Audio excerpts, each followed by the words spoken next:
Let's get ready to RPG! RPG! RPG! RPG! RPG! Hello, everyone, and welcome to the Knights of Last Call. My name is Derek Melenda, and we are joined today by the one, the only, Big Daddy Bobby B. It's funny you say that because that actually was one of my Zoom names for a while. What? Big Daddy B. Big Daddy Bob. Well, when I first had my son, I was like, I'm Big Daddy. I'm Big Daddy now. You know, I don't know how I never noticed this. It wasn't until yesterday where Bob and I both ended up randomly going to the Cleveland Guardians game completely separately. And we hung out for a little bit there. I only knew because Derek was on the Jumbotron. Right. Bob saw me on the Jumbotron, and he texted me the dumbest thing that you've ever texted me. You saw me on the Jumbotron, and then you texted me, what I thought was you. Are you at the game? I should have said, I saw you on the Jumbotron. Are you at the game? And I should have said, no. Like, what would you have done? I was like, there was a figure that looked like Derek. Could have swore it was a Knights Last Call t-shirt, which is funny. He wears the Knights Last Call t-shirts to the baseball games. I was wearing a Guardians hat. Yes. Block C. And I was like, Block C. I'm like, if it wasn't him, I'm gonna feel like an idiot. So I'm like, I better just text him to double check. So we ended up at the Guardians game, at the same time. But I'm excited. But yesterday when we were talking about it, I can't remember how I came across it, but Bobby B is what the internet calls, the Game of Thrones fans calls Robert Baratheon. Oh, right? I didn't know that. Right. King Robert Baratheon is known as Bobby B. And I've just never really thought about it before until the other day when I gave you that Bobby the Barbarian sticker. It's on my laptop. And I was like, oh yeah, he's Bobby B. How did I ever There's miss another my brother has like a Discord channel for all his gamer friends from college. Now he went back to college after the army. Right. Learn how to be a video game designer. And so all his friends are like young, like 20 something. And I'm in this Discord with them, like hanging out, playing video games, and they call me Uncle Bobby B. There you go. So now I need you to old man. Yeah, you just need to constantly complain and then say, and then just say, gods, I was strong then. That's all you have to keep saying, and then you'll complete your Bobby B-ness. Well, yes, Bobby B in the house. We got a bunch of people in here. Avison is here. Hello, Avison. Z is here. Preaching the Daggerheart hype. Ken knows what he's about because he's talking about the map attack. Mm-hmm. Sure, we're on map attack. I'll have it at Origins. Levy says, "Can I map attack in Daggerheart too?" So people know what you're about. Oh yeah, people know what you're about. Mark is here. Hello, Mark. What's going on? Look, I had to step up because apparently there's this game trying to take away my hype from Dragonbane. Right. Well, that's the first thing that we need to talk about. Delise, hello. Dr. Waits is here for some Daggerbane. There we go. Everyone knows. They all know. Not Dragonbane, Daggerbane. So yeah, well, we had a poll going on. Let me see if I can bring it back up. I don't think I have it here, but is it a browser source? It is a browser source. It's a poll about Uncrustables. It is almost tied, neck and neck, about are they legit. 7 votes no, 6 votes yes. I don't think they're legit. I think that they are a child's food and they are made of terrible ingredients and they taste disgusting. I would agree that they're made of terrible ingredients. However, they're amazing to have on the go. I'll put them in my bag, and if I'm out doing something like just a little snack. What happened to Cliff Bar? What? I eat those too. Okay, well, I'm saying why do we need Uncrustables when we have not only that? I will let you know that the Uncrustables are a big sports thing in clubhouses. They eat a lot of Uncrustables. Yeah, but aren't those people? And those are all adults. Yeah, who play a kid's game for a living. Look, I'll take some steroids and Uncrustables, and I'll be crushing it. All I can say is this: I spend many months on the Appalachian Trail, and I don't think I ever saw an Uncrustable. So, that's a pretty good point. Lord, you'll see me eating them at Origins. Lord Kyler says if they're good enough for the NFL, they're good enough for me. That's what I'm saying. They're ready. Steven says I'm an adult. I can eat all the poison I want. That's freedom, baby. Pretty good. Do we want to live in a society where we can't just make a PB&J? Well, the thing about I like a good PB&J. Here's the thing. I do too, honestly. I do. Now, I will say I don't really like the jelly anymore. I like more of a jam. I think it spreads better. It's easier. And honestly, I'm more likely to have a peanut butter and honey sandwich than I am a peanut butter and jelly. Really good. But peanut butter and honey. I just don't know why Uncrustables hasn't advanced to non-white bread. Like, there's so many alternatives out there that you could do, but this is the cheapest, most garbage thing that they could do and just throw it together. So I'm gonna get the wife to start making like sourdough ones because she home makes all our sourdough. Don't make an artisanal PB&J. That is the worst thing I've ever. No, I will make it, or I won't. I'll have my wife make it, and it's gonna be amazing. Are we going to get into a what is a sandwich conversation? So, we have that a lot in the channel. Actually. We get that. Well, Kaz is usually to blame for that one. Anyway, and everything on it. Absolutely. I will say this.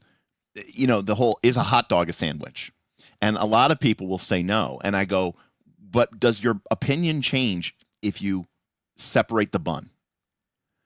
I think right, like people would say yes. If a hot dog isn't a sandwich, which could be argued, if you slice that bun, so now that it is two distinct buns, is it now a sandwich? Yeah. Dr. Waits, around here we had an artisanal. I don't know. I think it's just in Cleveland now. I think they've all gone. Well, they haven't all gone out of business, but we had an artisanal grilled cheese sandwich restaurant here in Cleveland. They're all gone now. Called Melt. But they made artisanal grilled cheese sandwiches. It was hot for like a few years. It was hot. It was hot. It was hot for like a decade. Well, and then they spread to multiple locations. Yeah. And then you realize you're like the bread was like bigger than the sandwich in the middle. Yeah.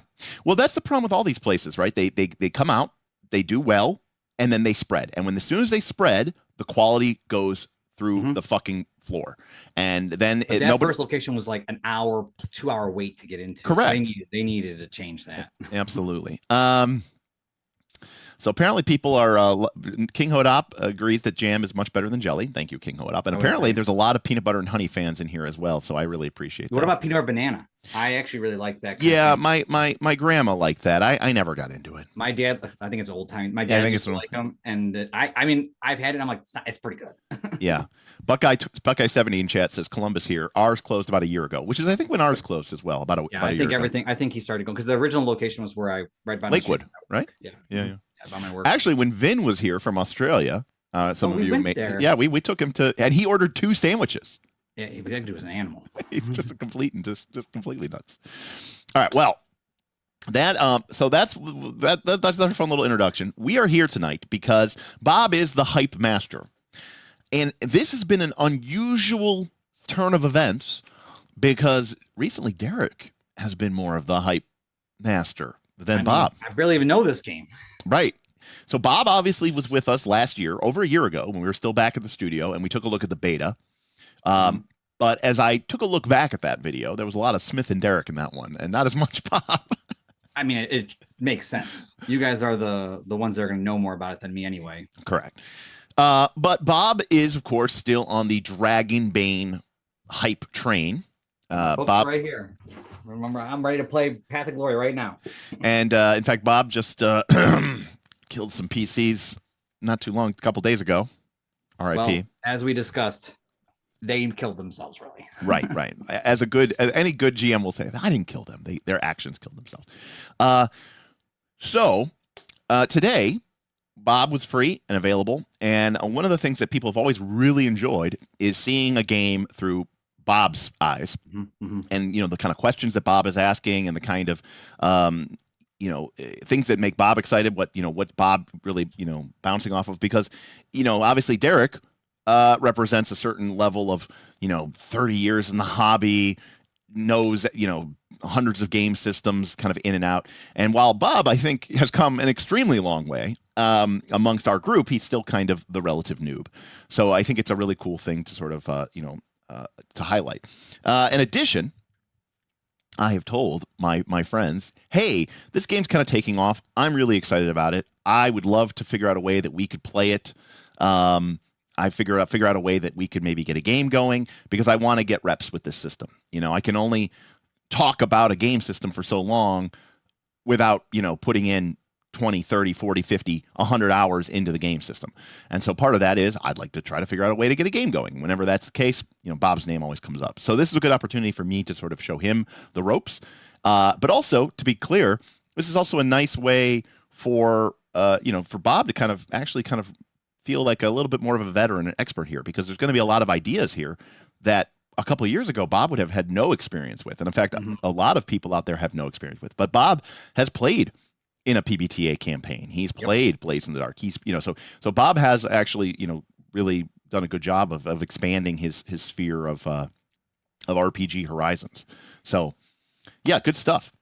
I thought you were going to go with we were talking about Daggerheart because I couldn't figure out my 3 action economy in Pathfinder 2 again on Friday. And Well, we can't deal with this anymore, Bob. Yeah, so we could play talk something else. Right, so we could talk about that. Pathfinder PhD says I was 0% interested in Daggerheart until you started covering it on the KOLC streams. And King Hodop says the same. Yeah, so I think, it's here's the thing about me. Neardrum is here. Hey, what's up, Neardrum? Haven't seen you in a while, Neardrum. Neardrum says I'm here to learn with Bob. Yeah, let's do it. The thing about Derek is, and obviously you all are here, so you know this. I don't sugarcoat many things. And if I like something, you should pay attention. Now, that doesn't mean you're going to like it. But what it means is I'm not one of those people who does every game system and says, this is the best game system I've ever seen. And right, we've never taken, we wish, we've never taken any advertising money. We've never been sponsored. We right? tried. Well, we tried, and then we complained about it. And they never they never sent us anything again. So we don't sugarcoat anything, and so a lot of things I have a lot of problems with. And don't get me wrong, people are very famous like Derek, stop bitching about the druid. You talk about the druid every thing, and I'm like, yeah, because I have a problem with the druid class. All right, making a druid, got it. So actually, Bob, that would be the best case scenario.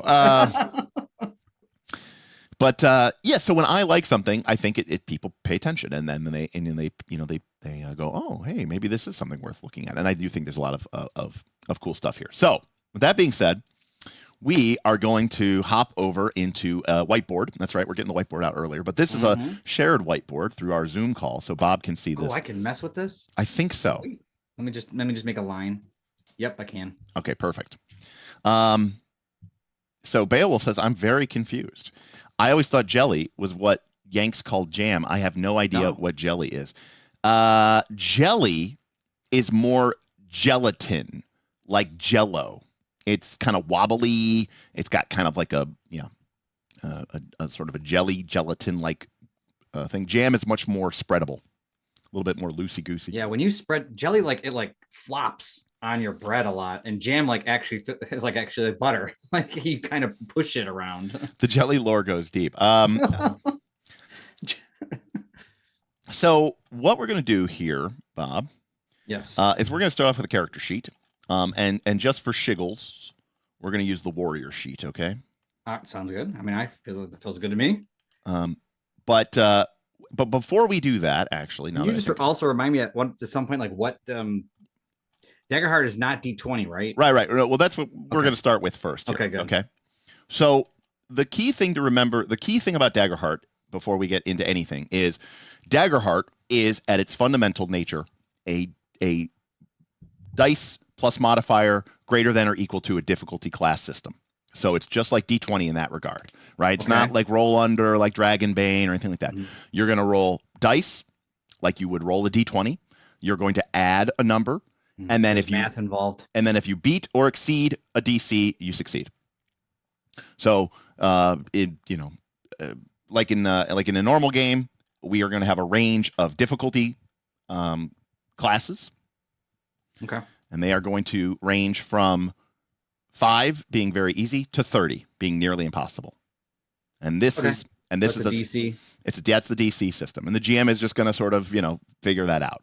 Now, is this like Pathfinder math where you can build encounters based on this? Yes and no. The values don't necessarily scale, because one of the key things about Daggerheart is and you're a little bit more familiar with this, having played Torchbearer and PBTA, is a very fiction first game. It's really more about what is going on in the game world, than some sort of pure mathematical balance and making sure that everything lines up, blah, blah, blah, blah, blah.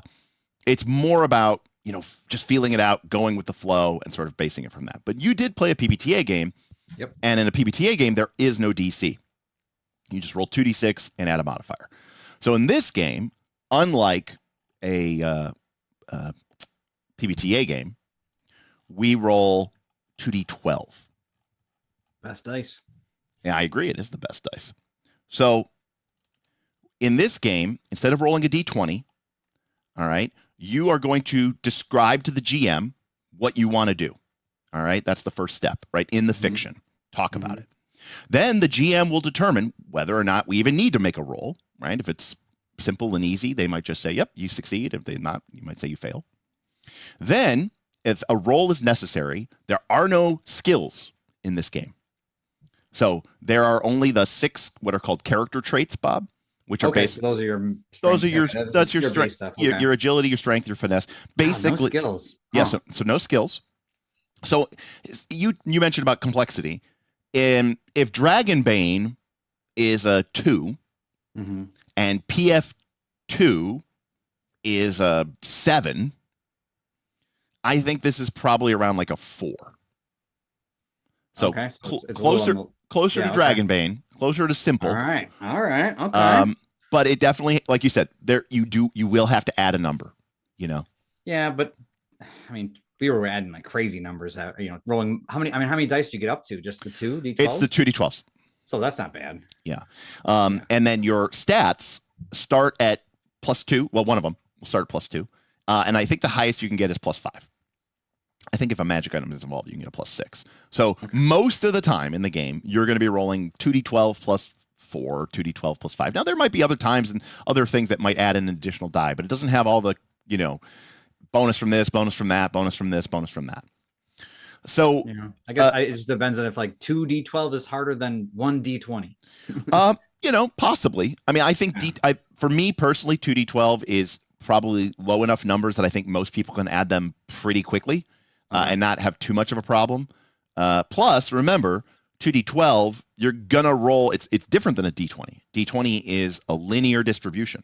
You're just as likely to roll a 1 as you are to roll a 20. Correct. So in 2d12, you're going to roll a lot of 10, 11, 12, 13, 14, 15, 16s, right? So that's going to be that's going to be the main thing that you're going to roll.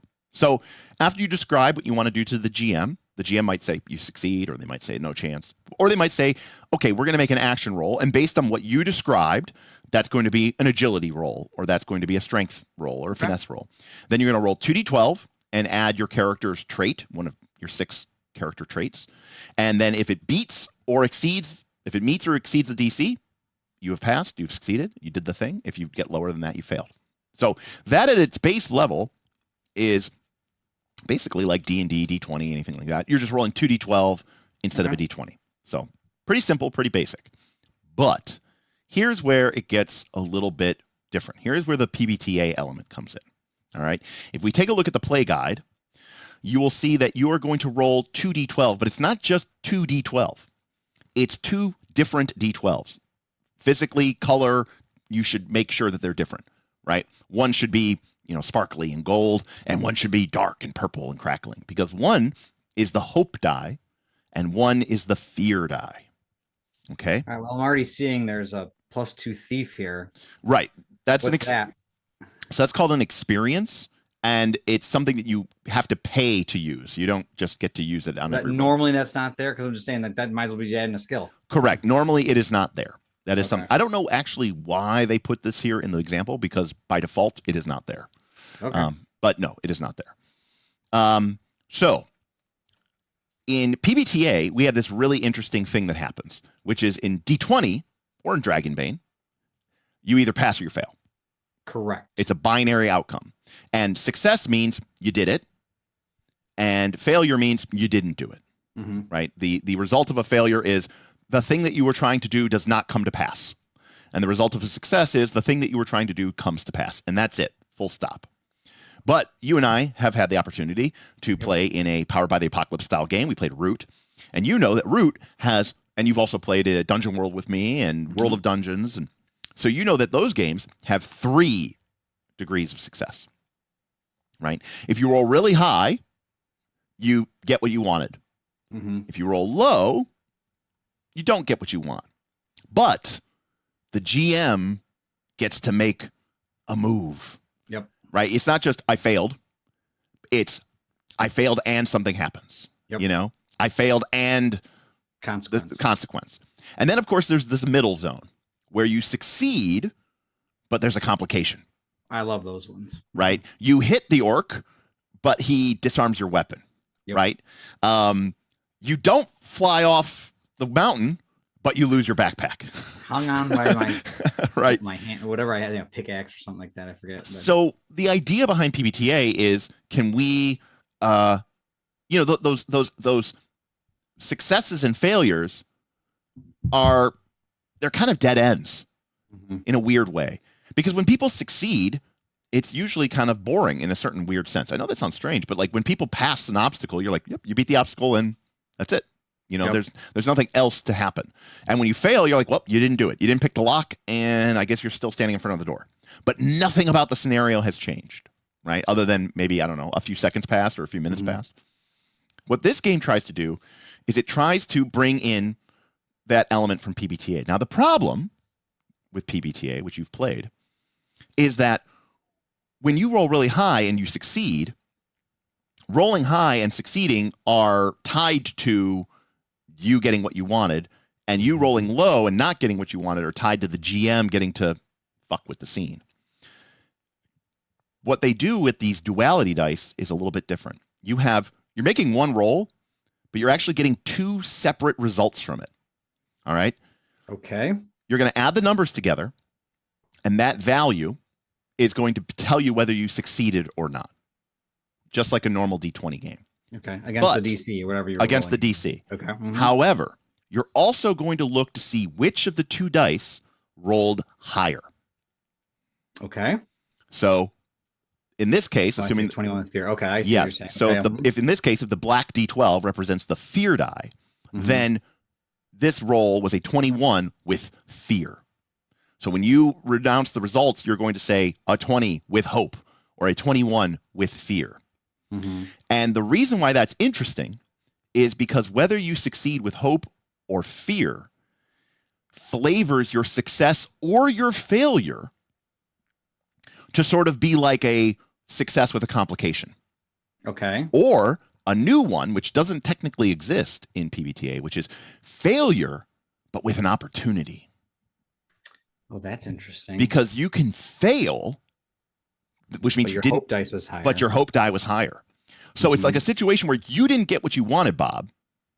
You were trying to do this thing, but the situation has kind of gotten, maybe there's a new opportunity, or it didn't get worse. There's a new opportunity for you to take advantage of. You also play Legend of the Five Rings, so you're aware that in Legend of the Five Rings, when you roll your dice, if you don't get a lot of success, dice. You get the opportunity dice, and Those are always typically, fun. right.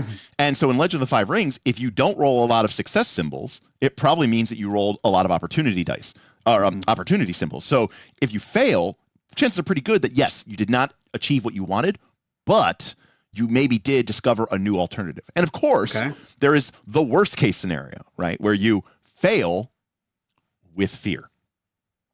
So that's the double bad. That's like you didn't get what you wanted and the situation got worse, right? That's where you go to attack the orc and I describe how your attack bounces off of his thick armor and then he drop kicks you off the cliff. Right, you didn't get what you wanted, and the situation got bad. But the Does most this mess you up when I move this? Does this mess up this? No. Okay, good. Yeah, you I can wanted move to her read this. Critical No, you can move her out. Critical hope thing. Right. As you're talking, because my next question was right below, which is Yes. like, okay, so they're both the same. Correct. But then I succeed or fail. So I'm like, oh, that does have that. Like yeah, critical it's a success critical with fear. success, right? So critical success. Yeah, but I was under. Does that doesn't matter. You can roll double ones. Oh, okay.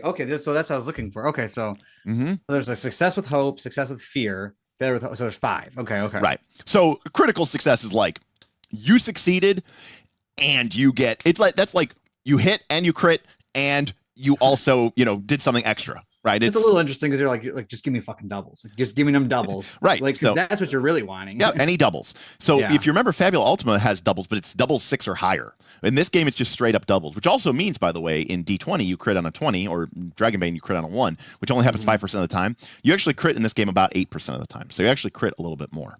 Okay. That's pretty cool. But you kind of can see here with the action results that you get these different shades of meaning.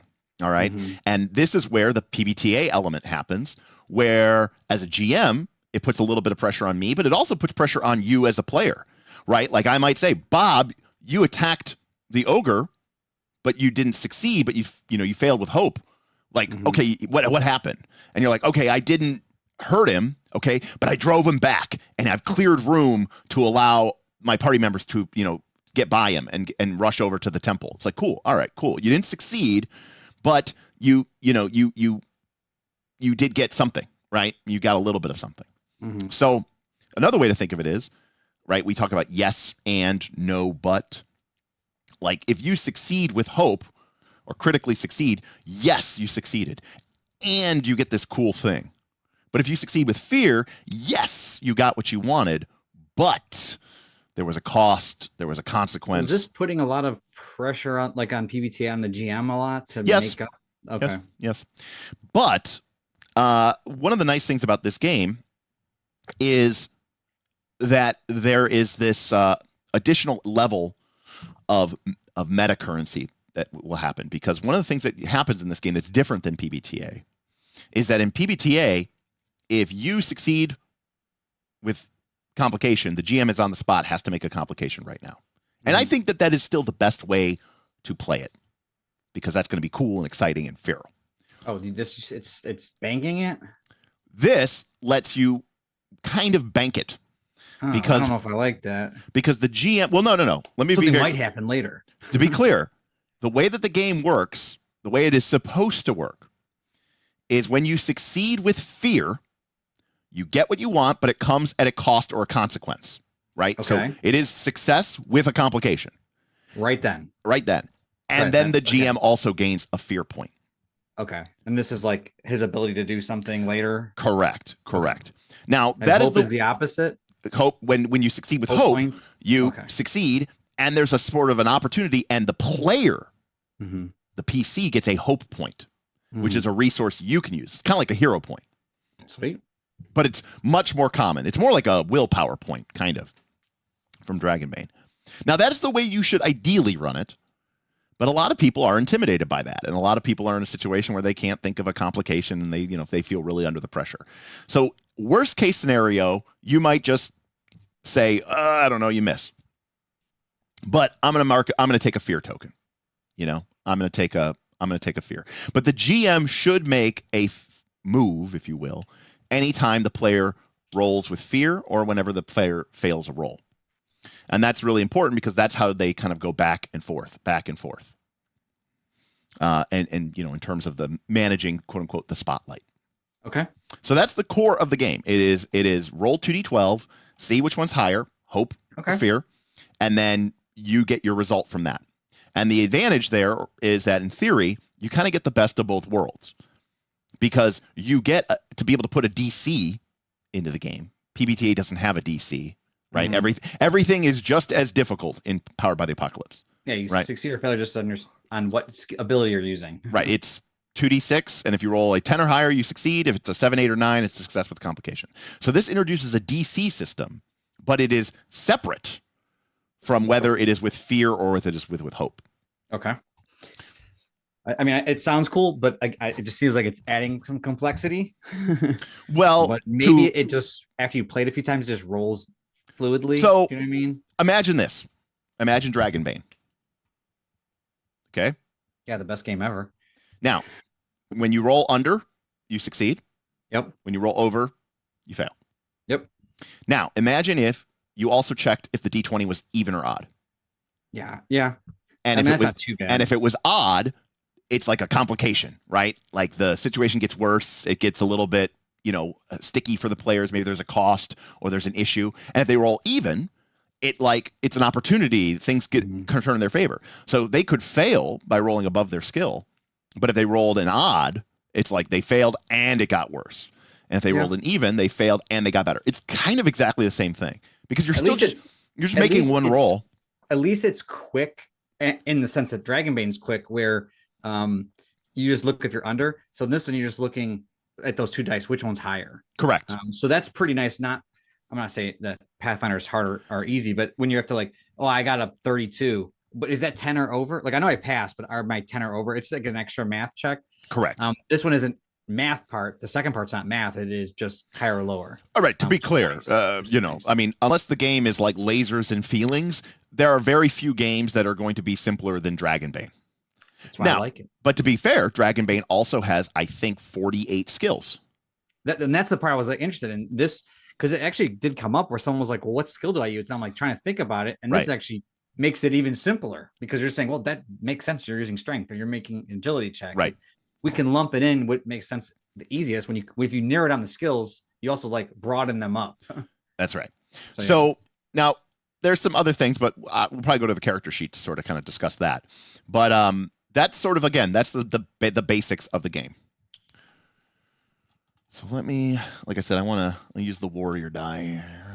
And poor kid, it looks like I think if Derek's explaining it correctly, that if you roll 2 1s, it's critical success. Any pair is automatic critical success. Any pair is a critical success. So double ones, boom, you're right. That's what I'm saying. It seems like you just want to hit that jackpot every time. Just give me them doubles. Right. All right. I need to pick up some white and black dice coming up here in the old origins. There you go. That's the thought. So I went ahead and put a warrior sheet there on the screen, Bob. Let me zoom out here. Oh yeah, there we go. Blade and bone. All right. So what we're going to do here is I'm going to try to do this. So does the GM have a sheet that they're tracking fear on, or are you just doing like gems? I mean, I think Matt Mercer, has like a little thing on his GM screen, like an abacus. He's playing Mancala in the back. Yeah, he's playing Mancala on the back. Yeah. So just getting these here. Hey, Dr. Waits with the super chat. Gotta head out. Mr. Doctor is singing show tunes at the cabaret tonight. Nice seeing you, Bob. Hope you like learning about Daggerheart. Thank you, Dr. Waits. Thanks, Appreciate Dr. it. Waits. Hey, by the way, I know we kind of dived. The one that came down to Origins? Yes. He was on the wrote the book or whatever. Yeah, but he was. Okay. We only saw him for like half a second, you know. Same as here. We just saw him for 30 minutes and he's out. By the way, thank you, Dr. Waits. We do have two tip goal or two stream goals. We have a super chat goal of continue to push / bribe for an actual play, and then our tip is let's do another design stream. Some people really enjoyed that design stream that we did last Sunday, where we designed a subclass for the Bard. Well, I saw people talking about that in the Digest channel. All right, so what we're going to do, Bob, is we're going to start over here at the class, the character sheet sidecar. So you have a class. There's 9 classes in the game. And each class gets access to 2 domains. The domains are basically like magic colors. Like what powers and spells and abilities do you get? Okay. So for example, so it's like this is where there's class and race, but it's not. No. Ancestry? This is your class. This is just your class. Okay. So the warrior gets access to the blade deck and the bone deck. Okay. These are literally decks of cards.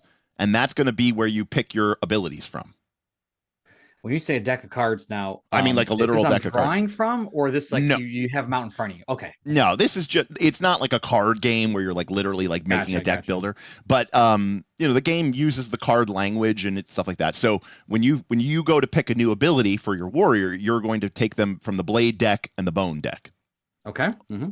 Whatever you pick to be. So they're just for reference cards. It's like the spell cards from Pathfinder 2. Yeah, I was wondering if it was more like Descent, the board game where you have the deck, but you have to draw from the deck. No. There's no drawing. Like you have the whole deck. Mm-hmm. All right. So the next thing that we're going to talk about let's shoot over to the right side of the character sheet, Bob. Okay. So we have a top section with, our names, our pronouns, our heritage.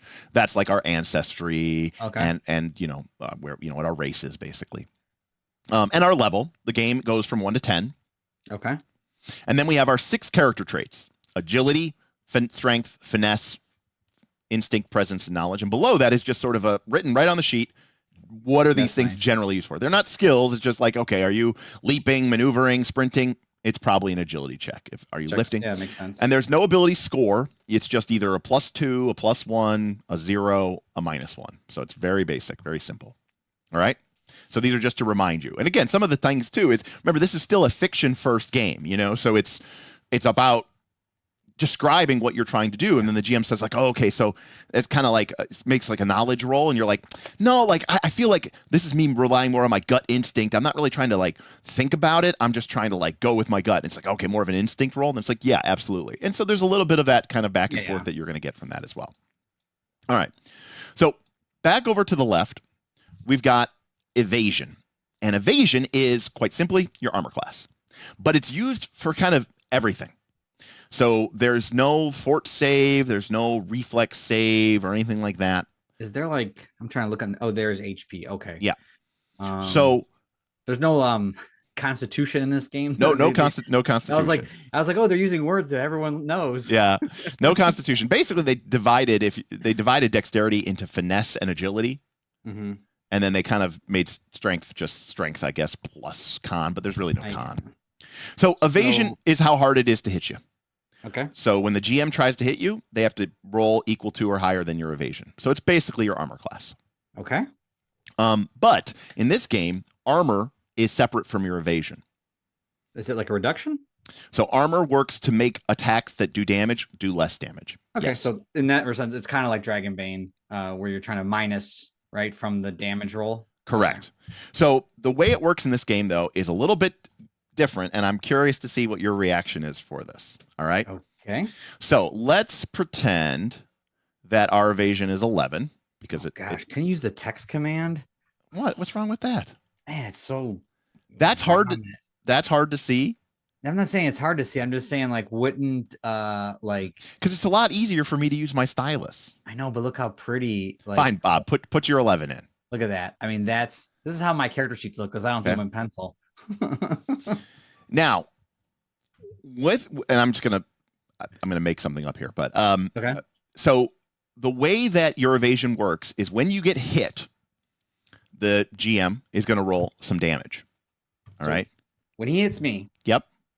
There's no DC. The DC is 11. My evasion. The DC is that's 11. My DC. Okay. Yeah, that's your evasion, right? That's how hard it is. So it's and vice versa. It'd be the skill check or the DC that you're making. So in this case, you're rolling some kind of strength. Correct. You're rolling 2d6 as well. No. 2d12s. No, monsters roll a d20 because the GM doesn't care about fear or hope, right? Okay. So the GM's job is as simple as possible to make it as just quick as possible. Pathfinder PhD, thank you. Hope you guys get this to the table. Thanks, Pathfinder. He's going to be at Origins too, right? Correct. Saturday? On Saturday. Yeah. Sweet. Yeah. We're going to see all these people. Soon. So this is sort of a controversial decision, but I kind of in the end liked it because the D20 is fast and the GM doesn't actually care because the 2D12 does add one extra step. You now have to add those two numbers together. Correct. Right. But the D20 doesn't care, or the GM doesn't care about generating hope or fear. Only the players generate hope or fear. The GM is just rolling dice just to quickly get through it. Now, you could make the players roll everything, but then I think they'd be rolling too many dice and you'd be rolling all this hope and fear too much. So when the GM attacks, it's just a very quick, like, let's just get it over with and get it done with. It's fine. I don't like, I mean, I feel like you're like, we're just a D12 system, but then there's a D20. Well, the reason is because it's not a D12 system. It is. I know that's what it's being. That's what's interesting. What's interesting too is that as a player, this is going to make your dice rolls have a bell curve, and the GMs will not have a bell curve. It'll be flat, and that means the players' rolls will be more predictable. Yeah, and the GM's rolls will be more random, more chaotic. Hey, watch live. We got a bunch of tips coming in. Oh, whoa! Sorry. Good luck. Thanks for all the hard work. Edward, thank you so much for that. Really appreciate it. And Delise, thank you so much for your tip. Wow, Edward and Delise bringing it in here. Delays tipped $25. Here's for bribing for an AP of DH. Here's for bribing for an AP of DH. All right, I'll pass it over. Edward and Delise, thank you very, very, very much for that. That's very, very generous of you, and we really appreciate that. Edwards wants to put it to the super chat goal as well, so as does Delise. So let me do that really quick.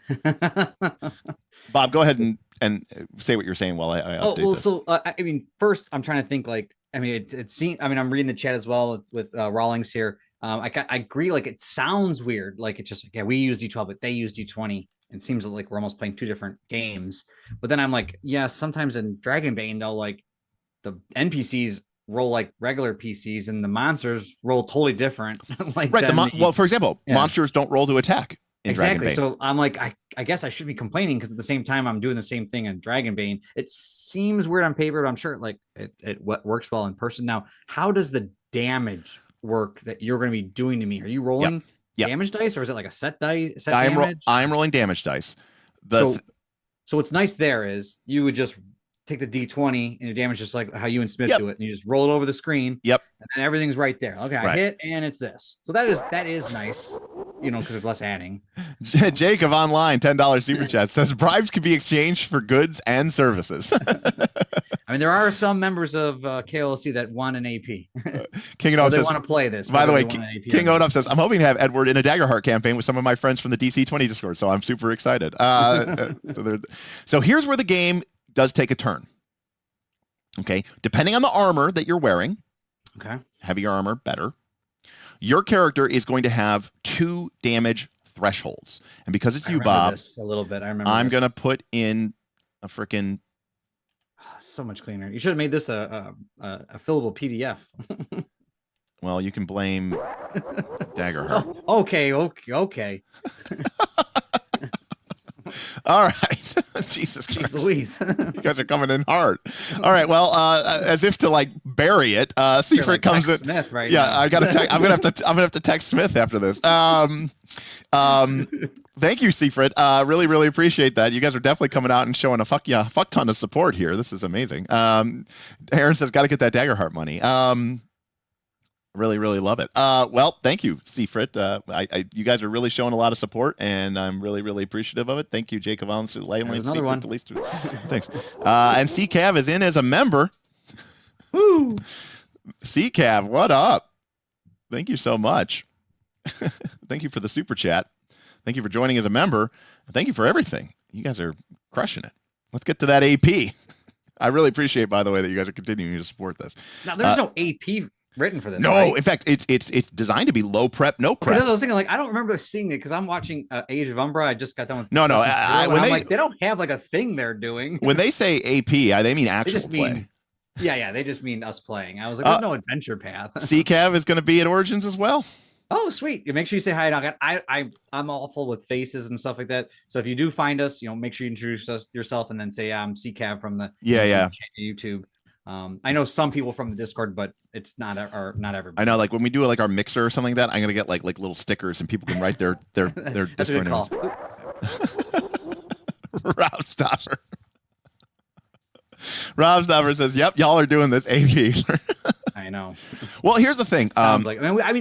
It does sound fun. It'll be really cool. And here's the thing. Like, the more PBTA it is, the better it is for an AP. Too. Absolutely. And the thing is, we don't have to, do a 40 session game, right? I mean, we could easily do something where we only do tier 1, tier 2, which is up through level 4. We might only play, we get to level up by taking shots of margarita mix. Correct. Anybody that watched Bob's Birthday Bash knows that inside joke. Yes, if you remember the Patreon, you did see Bob's Birthday Bash, where you could do shots to level up and gain experience points. Thank you, Rob Stopper. King Hodop says, at this point, I feel compelled to do a super chat, but I did also just lose my job. Oh, King Hodop, you definitely don't have to. Also, King Hodop is also an exalted. So yeah, King Hodop, you're doing amazing. Beowulf says the AP has to be 12 sessions, which I appreciate because it's it's a D12 system, right? That's kind of nice. But I also don't like forcing it. Like in Root, we were like wondering, like, we got to find a spot that feels right. Like, you don't want to force it. Like no, we got one more session. Somehow we already beat the big bad guy. Well, I like to set a range, right? Because there should be a certain amount of minimum. Like, it's not like, well, that was a great wrap up at the 3rd session. Sounds good. We're done. It's like what we're doing in Torchbearer, where it's like 8 to 12. All right. Wibblestein's got me. Wibblestein says, could the new actual play have a lizard cult still?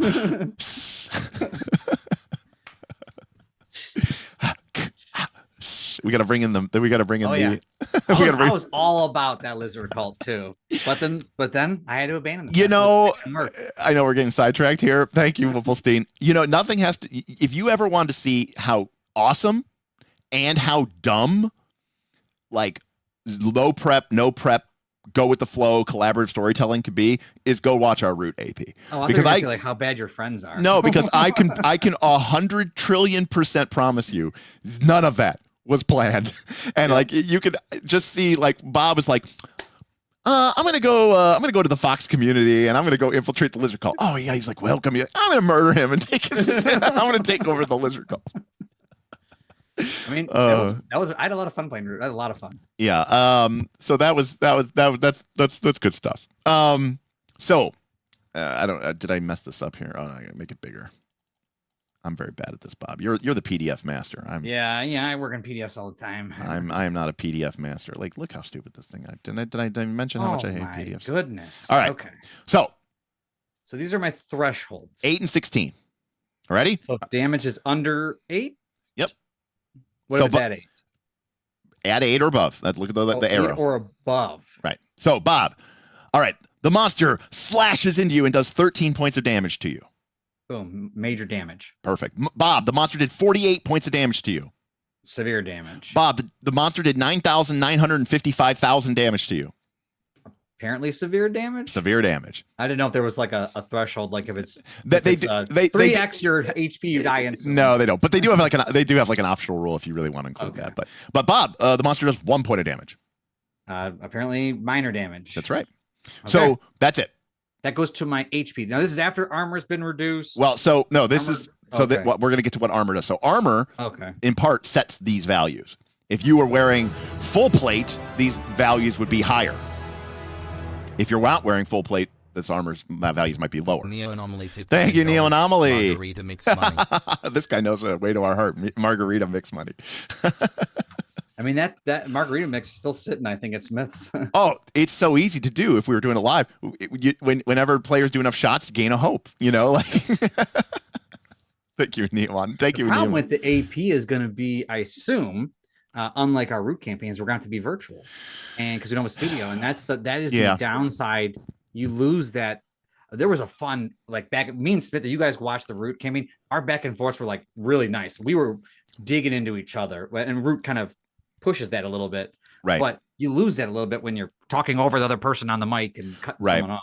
Well, it also depends on how many people we get involved and where we do it. I mean, if there might be a situation where we play it at Smith's, and maybe it won't be as cool and professional as the studio, but we have something available, or who knows? Too bad that restaurant closed down in Menor. We could just rented it out once a month or twice a month. So the other thing is we could have potentially my dining room, depending on how many people are there. Yep. Hey, Tori, thank you so much for the tip, buddy. Tori Art at $5. Give me that actual play.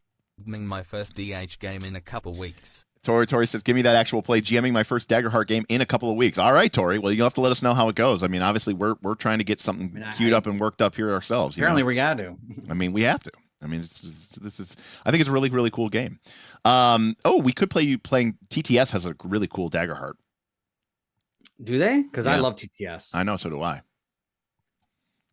TTS is great. Plus, we have the advantage that most of our players have really good computers. The main problem with TTS is people don't have good computers. Oh yeah, I think all of us are. All of us have gamers. Yeah, most of us. I think all of us have really good computers. Yeah. Yeah. So. Oh, that's something to think about. Sorry for getting sidetracked with the AP. Sorry. I learn how to play before I. We're getting hyped about playing. So this is where the game gets a little bit simpler, because if I do 12 damage to you, it's major damage. You mark 2 hit points. Mm-hmm. It's real simple. You just you don't have to really. This is where it's you're just comparing the damage to 2 numbers, right? Mm-hmm. So it's really simple. All right. The way it works with damage is your armor will give you an armor score. Mm-hmm. Okay. And I'm just going to. You're fine. Just keep going. I know. I'm just going to do this really sloppily. An armor score of 4 means that you get 4 boxes of armor available to you. Okay. When you take damage, let's say I did 14 damage to you. That's major damage. You're marked 2 hit points. You can mark one of your armor boxes, and instead of taking major damage, it becomes minor damage. So you mark one of the boxes, and it reduces it by 1 threshold. Correct. $10. Okay. Aaron, thank you so much. Aaron CW coming in. Let's get an environment design stream. Since the AP is an absolute certainty now, let's get an environment design stream going as well. Aaron, thank you so much for that. That was a lot of fun, Aaron. And it would be cool to do a GM one as well. I think an environment one would be really cool to do as well. Thank you, Aaron, for that. So you can mark a box, and that makes it shifts down 1. So if you took a severe damage and would be taking 3, instead you would only take 2. If you took 2, you would take 1, and if you took 1, you would take none. 0. You take 0. That's good. Okay, right. I assume there's way. Is this like damaging your armor? So you have to repair it? Yep. Okay. Exactly. It's like using up your armor, and the only restriction is you can only mark 1 box per hit. Okay. So you can't take a 3 hit and reduce it to 0 by marking a bunch of boxes. Oh, so no matter what, if you get hit with severe damage, the best you could do is make it major damage. Unless no matter what. unless you had some cool ability that let you do. Oh, okay. There's always a caveat. There's always a caveat. And so obviously characters who have better armor are going to have higher thresholds, and they're going to have more of these armor boxes available to them. They're going to be able to, ding, ding, ding, ding. But suck. armor is totally bought item, right? It's actually an item. It's an item. Yep. It's not based on who you are. That's evasion and your skills and something. Correct. So this is really cool to me because instead of having to track hundreds of hit points, right? We can do just all you have to do is basically subtract 1, 2, or 3. And you're not even really subtracting it. You mark the hit point, right? So you're like, oh, I just took 2 damage, so I mark 2 boxes. Okay. Oh, I just took 1 damage. Mark a box. Oh, I just took 3 damage. Okay, I'm dead. Now I'm looking at this just right away. I'm sorry for interrupting, but no, that's fine. I have 6 HP at the start. Like, is that just because I'm a warrior? Yep. Okay, I don't get to adjust that. You can through leveling up. Okay, but base. So your base is not like a roll D8 HP or whatever. It's all about your class. Yeah. So some classes start with 5. Like the wizard. And your ancestry or heritage doesn't affect that? I think one of the ancestry. If you're a giant, you might start with an extra hit point. Ooh, I can play as a giant? Yeah. Mark T with a massive $30 super chat says 192 people watching, only 43 likes. Please use your thumbs. Also, bribe for Bob to play a Ribbit, the frog person. That sounds awful. I don't know if I want to play a frog. There's a giant available. Why would I play a frog? There's also a dwarf available. Oh, dwarf's really good. I mean, I always like a good dwarf. I kind of like that 4-armed the Kasatha undead thing I'm playing in Starfinder. All right, you heard it here, folks. We have to design a Kasatha. Frog? Oh, that could be interesting. Mark, thank you so much for that very, very generous super chat. I really, really appreciate it. You guys are amazing. Dwarves are really cool. Be a giant dwarf. Oh no, there's a mixed heritage rule where you could just blend whatever 2 races you want. Giant dwarf sounds so funny. You're just average height. You're just totally normal. You're just a human. You know what you actually no. You know what a giant dwarf would be? Did you watch our Dark Sun stream? No. Oh, so you don't know what a mool is? No. So mools are from Dark Sun, and they are a race of dwarves bred with humans, and instead of being like kind of halfway between, they're all like 6'10". Oh gosh. Sign me up. 6'10", 290. Like just ripped, shredded. And they're literally bred to be slaves and gladiators. Except I broke free, and of course, naturally, yeah. And they're called a mool. There was an old Bob and Tom skit about going to like a shopping mall circus. Yeah. About like they're like, and now huge midgets. And like, those are just people. They're just people. I was like, well, of course they're just people. Yeah, what am I paying for? So that was great. And so that's basically how damage works. Now, when you die, when your hit points are all maxed out, you have to make a death move. So all the way to HP. Yep. You're dead. I'm now making a death save, some Yep. kind of move or something. Okay. So this is like Fabula Ultima. You can either go out in a blaze of glory, in which case you basically get to do one more action. I always like that. It's one more action. It's an automatic crit, and then you die. Full stop. It's like a free action. Like you get to what's happening. You basically you go down, but then before you go down, you get to do one more thing, and then you die. You get to say your last goodbye. You go out in a blaze of glory, and then you're dead. And this game does not have like casual reincarnation, casual resurrection. It's kind of like a one and done type situation. Well, but you're dead. You're dead. You're dead. Okay. Number 2, you can avoid death, kind of like Surrender from Fabula Ultima. Your character. So this is a game where, unless I agree to it, I can't die. Correct. Oh, that's kind of sweet. So if you avoid death, obviously there's no wonder Critical Role likes it. So if you avoid death, you obviously there might be some narrative consequences, right? Just like in Surrender, where the situation's still going to get bad. Your character may also acquire a scar. Okay. It's sort of like a long-term like trauma or something like that. This isn't like a minor injury. No, in fact, what it does is it eats up one of your hope slots permanently. Oh gosh. Is there like a Is the scar? It could be physical, could be mental, could be but emotional. It couldn't affect things like your. Is it a charisma? Yeah, your presence. No, it's not. What it does is it reduces your max hope.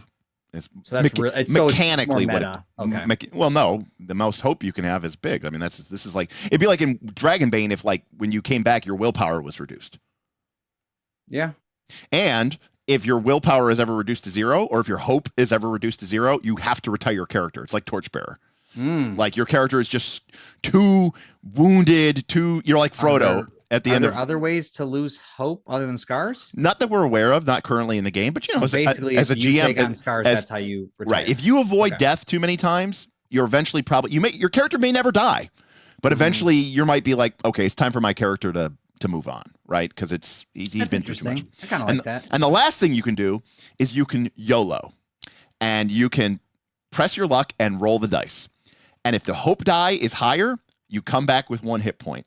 Oh, straight up gambling. Straight up gambling. And if the fear die is higher, you die. But you don't get that free action. No, it's either just you come back with 1 hit point, or you. So I took 9,000. Well, you come back severe. Yeah, you come back with a couple hit points. I don't remember exactly what the value is. Giant mauled me with his axe. Yeah, I took my severe damage. Yes, you went to 0. Yep. But I YOLO. I'm somehow at 1. Actually, you get what your hope roll was. So if your hope roll was a 12, you get back 12 hit points. Okay, but in this case, I only have 6. So right, so we get 6. Yes. Oh, wow, that's you come crazy. And if you roll crit, that's ridiculous. And if you roll crit, you get them all back. Okay, in case it was lower. Okay. Yeah. Okay, yeah. Well, shit. I mean, you know me. I'm a high risk, high reward kind of. But player. if you die, you just die. I mean, I was gonna die anyway. You could have chose to avoid death. I almost always sacrifice and like use them awesome. I did that in Pavlov Ultimate. That's the way to go. Now, obviously, the fiction still has to support it. If your character gets thrown into if a 700,000 ton ceiling collapses on your character, the GM may say this is not even a situation of death move. You're just dead in the fiction. Oh, you know so what that's I what I was wondering, if you could die other than because other than me. The mechanic. Remember, this is a fiction first game. No mechanic, is going to sort of override the fiction of the game. If you throw your people, Bob gets into a lot of areas where Derek likes to kill me. So, and it's Derek's choice, not mine. And that's probably gonna be happening a lot. If I'm gonna be YOLOing all the time. Is it the mechanic called YOLO? Because that's even funnier if it is. No. The mechanic for the mechanic for going out is called Blaze. It's called Blaze of Glory. I mean, that's pretty sweet. And then the it's Risk It All. Risk It All. Yeah. But it might as well be called YOLO. I like it. Yeah, but I'm risking it for the biscuit. Let's do it. So in that respect, the game really encourages the GM, because again, there's not really a CR system really, there is a little bit, but not really. Mm-hmm. And so the game really, encourages you to push it. Because here's the thing too, you can't be one shot in this game. Because you have 6 Nobody's hit points. at 3 HP? No. Okay. The wizard's at 5. So think about it this way. As long as you had a couple armor slots, if I did 3 damage to you, you could reduce it to 2. And then if I did 3 damage to you, you could reduce it to 2. You know what I mean? Nothing that it can permanently reduce HP? Nothing that we've seen. Okay. I was like, eventually you get down to 3 and then you're in one-shot territory. True. But also remember, as you gain levels, you might use your level ups to increase your HP bar. Yeah, that's pretty cool. So then you could, you don't gain HP automatically in this game. You have to choose to sort of up your levels. All right. So next, we have hope. All right. So hope, you can get up to 6. Okay. Hope. Anytime. Nothing can change that? Anytime, nothing that. Okay. I don't think so. Oh, there's one. I think the ranger kind of sort of can have 7 hope if they have a pet, but it's not really the same thing. Okay. But 6 is, I think, the max. Okay. Hope, you roll it. You get it anytime the players, or anytime you, the PC, rolls with hope or rolls a crit. Right. So you build it up. Okay. Yeah. So even a failure, I still might get even a failure with hope. Okay. You get a hope. All right. Okay. Mm-hmm. Hope is a resource that you're going to spend. So one of the things that you can do with your hope is you can spend it to add an experience to a die roll. When you think experience, think wise or think trait from Torchbearer. Right? Oh, like my loner traits. Right. So your okay. experience might be loner +2. Okay. So you can spend if your loner experience, I've been alone in the woods for a decade. I know it doesn't matter. My allies, I'm in territory that I know. You could spend one of your hopes and get that +2 added to your 2d12 roll. Okay, that's what that thief thing we saw. That's what that thief thing meant earlier. But these are all made up, or is there like these are all made up? It's Okay. whatever you want it to be. The book gives you a pretty good list of suggestions. Like in terms of like what you might want to have and what you might what you might put in as your experience, and they might be this basically covers a lot of ground, Bob. So I put a post over to the left side there of the sheet. But like it could be a background, it could be a characteristic of your character, it could even be a catchphrase. YOLO? People's champion. I mean, like it could be anything, right? So it could be a skill, it could be a characteristic, it could be a background, it could be a speciality, it could be a phrase, right? It's you never played 13. You never played 13th Age, but it's should I spend it to get an XP? You will start the game with a couple of experiences, right? Oh, you start the game like that. Okay. Yeah. So like you might start the game with I don't know, let's say your experience is bodyguard and I don't know. Bodyguard pirate somehow. So you'd have bodyguard and you'd have pirate. And so your bodyguard's +2, your pirate's +1. So you can spend a hope if it makes sense, and you could add bodyguard or you could add pirate to your D20, to your 2d12 roll. Now keep in mind, your 2d12 roll normally is only adding one of your 6 traits, one of your 6 ability scores. So How do I get more experience as you level up. Okay, so leveling up not only increases my level. Yes. Does it do anything else besides experience? Like, do you get like better attributes? Oh yeah. Okay. Oh yeah.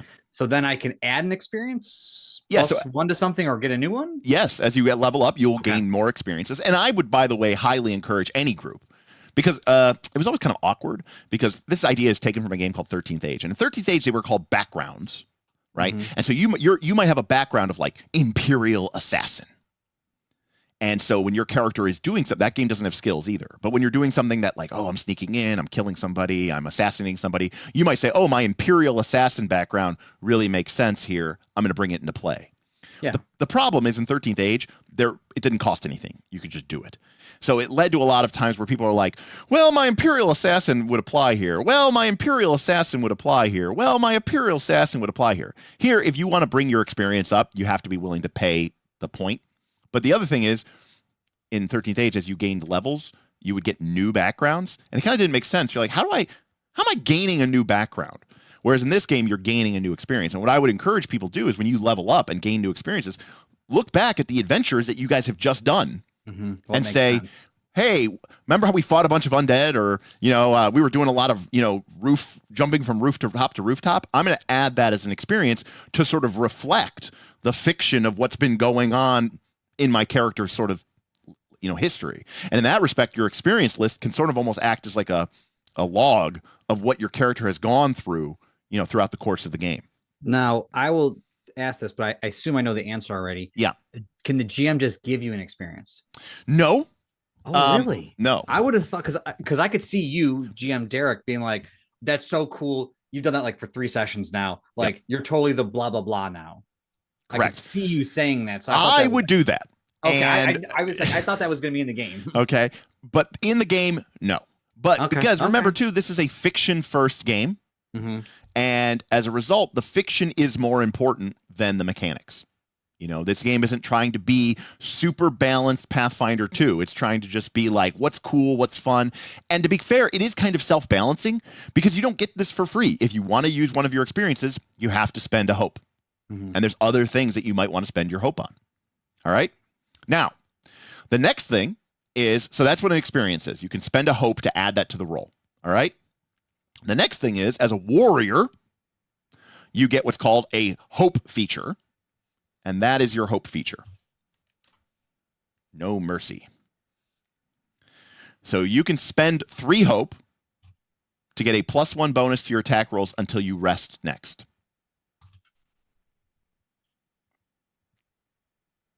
Okay. Now, How often do you rest? that depends on you guys. Now, one of the things that we've described. What does resting do? Get you all your HP back? No, well, there's short rests and long rests. Okay, so 5e. Yeah, but it's kind of like a 5e. Sorry, it's kind of like Blades in the Dark, where when you rest, you get 2 rest actions, and one of them could be get all my hit points back. So you might not if you need to. But the thing is, as far as we can tell, and the game says it's up to the GM. Everything stacks in this game. So that means that you could use No Mercy and spend 3 hope and get a +1 bonus in attack rolls until your next rest.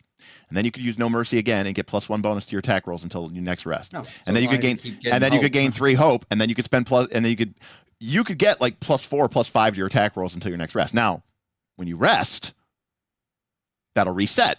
So let me tell you, Bob. Okay, so I might have missed this. So this Mercy thing, you are paying attention to the chat too. Well, I was chatting too. I know. This No Mercy thing is only for the warrior. This is just the warrior. That's what someone in chat was saying. I was like, oh, wait a second. So each one has their own playbook. Yep. In a sense. Okay. Yeah. So that's pretty cool. So, I like that. So imagine this, Bob. If let's say you've put, now remember in this game, like you're normally rolling 2d12 plus 2. Mm-hmm. So imagine you've put 6 hope, 9 hope into your No Mercy. Now you're rolling 2d12 plus 5 or plus 6. Yeah, that sounds huge. And the party goes, we want to rest. You might be like, no, I don't want to rest. You guys, let's keep going. Let's keep going. I don't want to rest. I just spent 3 hope on this. Now, but this also means that if your character, right, you're like, I want to pump it up again, +4, +5, and you're like, yeah, why? Because No Mercy, because the warriors don't quit. Right, they keep going, they keep going, they keep going. How many classes are there? There are 9 classes in the core release. Okay. Is there one that's like broken? I think the druid is, but the druid's ability is broken. Sort of, because it lets them. Well, the druid's core ability is to shapeshift, and their hope ability lets them shapeshift even better. And shapeshifting is broken, in my opinion. Okay. But is this No Mercy one the barbarian-esque thing? Like, there is no barbarian. I don't know if there's a barbarian. So. But you could totally make a barbarian, and I would say something called No Mercy is pretty barbarian sounding. Yeah, but, that's what I was thinking. But you're the warrior. You're gonna get shit done. But that is No Mercy. So that's the warrior's hope feature. Okay. The other thing, and you're used to this from PBTA, is you can help an ally, but it's not free like it is in, Dragonbane or 5e. Spammed all the damn time. And we saw that when we played 5th edition, and you also see that when you play Dragonbane, right? I help. Well, to help in this game, you have to spend a hope. And that's just basic. Spend a hope, you can help. Yep. What and it gives them a D6 advantage die. Another dice I need to do. So hope is random, and you just roll a D6. D6 is to what though? To your total, to your roll. It is another color. Like it is. No, that doesn't matter because it's D12. Yeah, it's not hope or fear. It's just to get to a higher total. Yeah. Okay. Yeah. So you should have a D6 that you can give someone as their help. Yeah, I would totally do that. Yeah, and in fact, I'm used to playing with you, so I'm very aware. You give the person the dice. And the way it works is if multiple people help you, you would roll all their D6s, but you only take the highest of them. Can you help someone more than once? No, for some reason. I mean, no. But like if Smith helped you and I helped you and Tim helped you, you would roll 3d6 and just take the high. But just take the high. Yeah, so you can't get higher than 6. But again, remember the scale on this game is pretty limited. I mean, D6 sounds huge. D6 is huge. Yeah. So, and if you get it a couple times, but again, what's nice about it is, right? I Love Nox says, help and guide and spam, my God. And we didn't even play 5th edition that long. I Love Nox. And even we were like, holy shit, help and guidance spam is ridiculous. Now, also, Albustine makes a great point, which is just like it was in Root. You have to be able to help in the fiction. You can't just go, help, right? What are you doing? How are you helping? Help. Right. What are you doing to help that person, And the nice thing about it is, because it costs hope, people are unlikely to just spam. Are you getting hope? Is it 50-50 basically? 55% of the time on your rolls, you're going to get hope. And this is only PBTA, so you're only rolling when it's required in the fiction. So correct. Unless you're out doing stuff, you ain't getting hope. Correct. Now that is correct. Now you start the session with 2 hope. They spot you a little bit. Okay, so you start a little bit. Okay. But but yeah, I will say this: it is not a super rare resource, but it is a limited resource, and you're going to want it for other things like your No Mercy ability. Okay, and some of the powers that you get, some of the spells cost hope, and then lastly.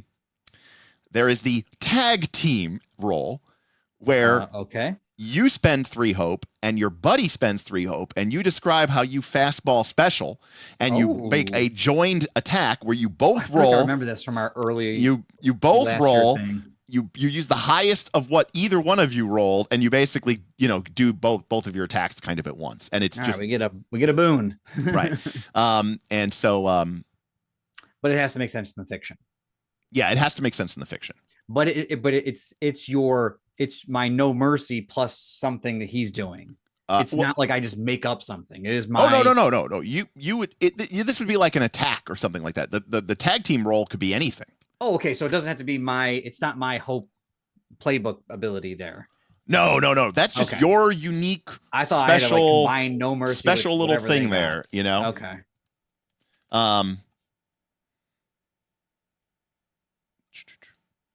Oh, you poor. And then someone else unfortunate wrote. soul. I thought Critical Role does a terrible job of like calling out help without the fiction. But I've played enough with now Derek in Torchbearer too, where a lot of people want to help a lot of times, but you got to have the right ability and describe how that even how you're even doing it. Derek will be like, nah, that's not it.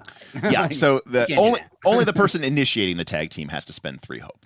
There we go. Oh, I thought it was both. Okay. No, it's just 1. So Good to know. yeah, and so what you do is you describe how you combine your actions in a unique and exciting way. Both players make roll before resolving the roll's outcome, choosing one of the rolls to apply to both actions. So, like, for example, like one player might cast a lightning bolt and you attack with your sword, and you describe it as sort of like you raise your sword and they charge it up with lightning, and then you hit, and then they rolled better, so we're going to use their roll, and it applies to your roll and the thing as well. So you mentioned it takes both your actions. Well, there's no initiative. I get there's no initiative. Nope. So this is okay. This is PBTA. Yeah. But your turn is a movement and an action. Move and do something. Move and do something. Okay, so it's pretty loose though, but it very is very action. Very is loose. this zones? Nope. Theater of the mind? Basically? It's designed for Theater of the Mind. It uses ranges like close, far. So almost like how we play on Friday nights? Yeah, pretty much how we play on Friday nights. Okay. Like, I actually think this game would be best played with some minis, but not worrying about the grid or counting squares or anything like that. In fact, actually, even in the game, they give you like ranges, like if it's the short edge of a card, that's like very close. If it's like the length of a pencil or a pen, it's close. And if it's the length of a piece of paper, like your character sheet, it's far. It's like you could use what's his name's the dungeon master. Sure. Thing. The ultimate dungeon terrain. Table. Yeah. But I mean, like, but I wouldn't reason to make one of those. Right. But I wouldn't even worry about the zones. I think what about terrain and stuff? Just to have flavor on the. You could have that, but it would just be totally just, whatever. So if we did it in TTS, you could do something like that. You could drop some stuff. What I'm saying is, like, I like the idea of like using terrain and doing stuff, but like it doesn't really matter where you're, actually standing precisely. Think about it like a game like Warhammer. Yeah. Right. Where there's no line of sight. Well, there's no grid. You're just putting terrain down and things can move a certain amount, and you just kind of fudge it. That's not super tactical. You need line of sight on things. Well, not in this game. That's where the difference comes in. So that's how that works. And then your class gives you a class feature. And this is at the bottom here. Okay. And this is specific to each one again. This is specific to the warrior. So the warrior gets attack of opportunity. Okay. When an adversary within melee range tries to leave your range, you can make basically a free roll. Basic. And you roll it against their difficulty. Difficulty is the monster's version of evasion, but it's used for everything. There's just one number. Again. That's the DC to hit them. Okay. Or to convince them. Or to jump over them. Or to trip them. It's so just. Do you like that? Yes. I was wondering if like. Why do I give a shit? Like, really big, tough monster. He would have a high difficulty then. But like he's dumb as a box of rocks, and I want to convince him. But the difficulty class is huge. Well, right, but remember, fiction. So just like be like, oh well, in the fiction, yeah, I'll make it lower. Okay, so you have no problem changing, but it's not. I mean, the DC is where it's at. So a GM has to physically mentally change that if he wants to. Correct. But it's okay. Again, it's by default, it's super simple. Right. Another thing, Card Bushido says, he's dumb. You have advantage. Roll with advantage, right? Roll with a boon. Just roll. Well, how does that work in this game? You just roll. That's what that D6 advantage die is. Oh, okay. It's not adding 40, 12. It doesn't. It's not 40, 12 keep high or something like that, right? Right. Another thing too is maybe we don't even roll. Okay. I was overthinking it, I guess. Right. Yeah. Right. Because this isn't Pathfinder 2, right? It doesn't matter what the rules say. It's just go with the flow. Well, I'm thinking of, you got the reflex save, you got the fort save, you got the will, there's different ways to there's weaknesses of the monster that you want to exploit. Right. So how do you do that when it's just a simple flat DC? Correct. And that's how you and I think a good GM in this game would respect the fiction, and the fiction should come first, and that should either reflect in the mechanics or it should reflect in the way that you do the game, or if the GM is like, nope, the difficulty is 18, I think you're doing it wrong. Okay. You gotta be willing to sort of to fling with he's a flame monster. I want to hit him with this hydro blast. You get advantage. Yeah, a D6. Yep, absolutely. Or, like you said, maybe it's something else. Correct. You kill him because he's super weak water. Anything. What I would say is this: if at any point in time a GM is making a move or changing a number to reflect the fictional, like you said, flame monster, you're hydro blasting him, then you're doing it right. This isn't about fudging or anything like that. You would even be very open about it, because this game doesn't have the kind of long list of what's his list of resistances and what's his list of vulnerabilities and what's his list of immunities and what traits he's in. Monster card look like. No, it's very simple. Something on there. Very simple. It's just, now I've said before, this is, I think this is a little bit. It's both easy and tough. Mm-hmm. I think people who've never played an RPG before will actually find this to be very easy. I think people who have played a lot of RPGs, PBTA games, narrative games, will find this very easy. I think if you've only played D20 games and you're very ingrained in that, those are the players who I think will have it the hardest time. Because I think new players instinctively and naturally are going to sort of say, hey, yeah, oh, that's awesome. Let's go with that. That sounds cool. Let's go with that. And I think D20 people are going to be much more locked into what do the rules say? Mm-hmm. And what and not thinking from a fiction first perspective. Yeah, and the problem is I haven't GM'd many. I don't think I've GM'd at all PBTA. So that's where I've done Dragonbane, I've done Legend of the Five Rings, stuff like that, but not a lot of PBTA. And so that I was like, how does the GM thinking about this as it's coming up? And lastly, we have combat training. So we ignore burden when equipping our weapons. What does that mean? It basically means we can dual wield two-handed weapons. Oh yeah. And when you deal physical damage, we get a bonus to our damage roll equal to our level. So we get to add our level to damage. So physical damage, you gain bonus to your damage equal to Yep, so one at this level. Plus one at this level. And that's actually a bigger value than you might think, because remember, these damage thresholds are pretty low. Big question: is the damage threshold also on the monster? Yep, they have damage thresholds. Okay. Yep. So you're only doing +3. The most damage you could do to a monster is 3. Is there monsters that you can one hit? They're minions. Yes. Good. And they have that's a cool feeling. And they have 1 hit point box. Minions. Yeah. They actually have minions, which are like single monsters that are killable. And then there's actually even less than minions that are hordes, which represent like dozens. A swarm? Like not a swarm of but like this is 30 zombies. Okay. And each hit point represents a certain number of zombies that you're killing. And what does that do? Reduce their evasion and attack power? If you get them down to half, they become weaker. They do less damage and stuff like that. That's cool. So, but like realistically, at first level, a GM could have you fight 100 zombies. And they have 1 attack? Yeah. Because it's a horde? Yeah. Well, no, each one, you'd have 6 zombie mobs. And each within the horde? And each mob would represent 30 zombies or something, 20 zombies. That sounds aggressive at level 1. No, I think it's like a balancing counter. That sounds terrifying. I guess I have to fight these things to understand. It sounds awful. And even if you look at attack of opportunity, it's a little bit more than just make an attack, right? When you attack, if you succeed, you pick 1. If you critically succeed, you get to pick 2. That sounds like PBTA.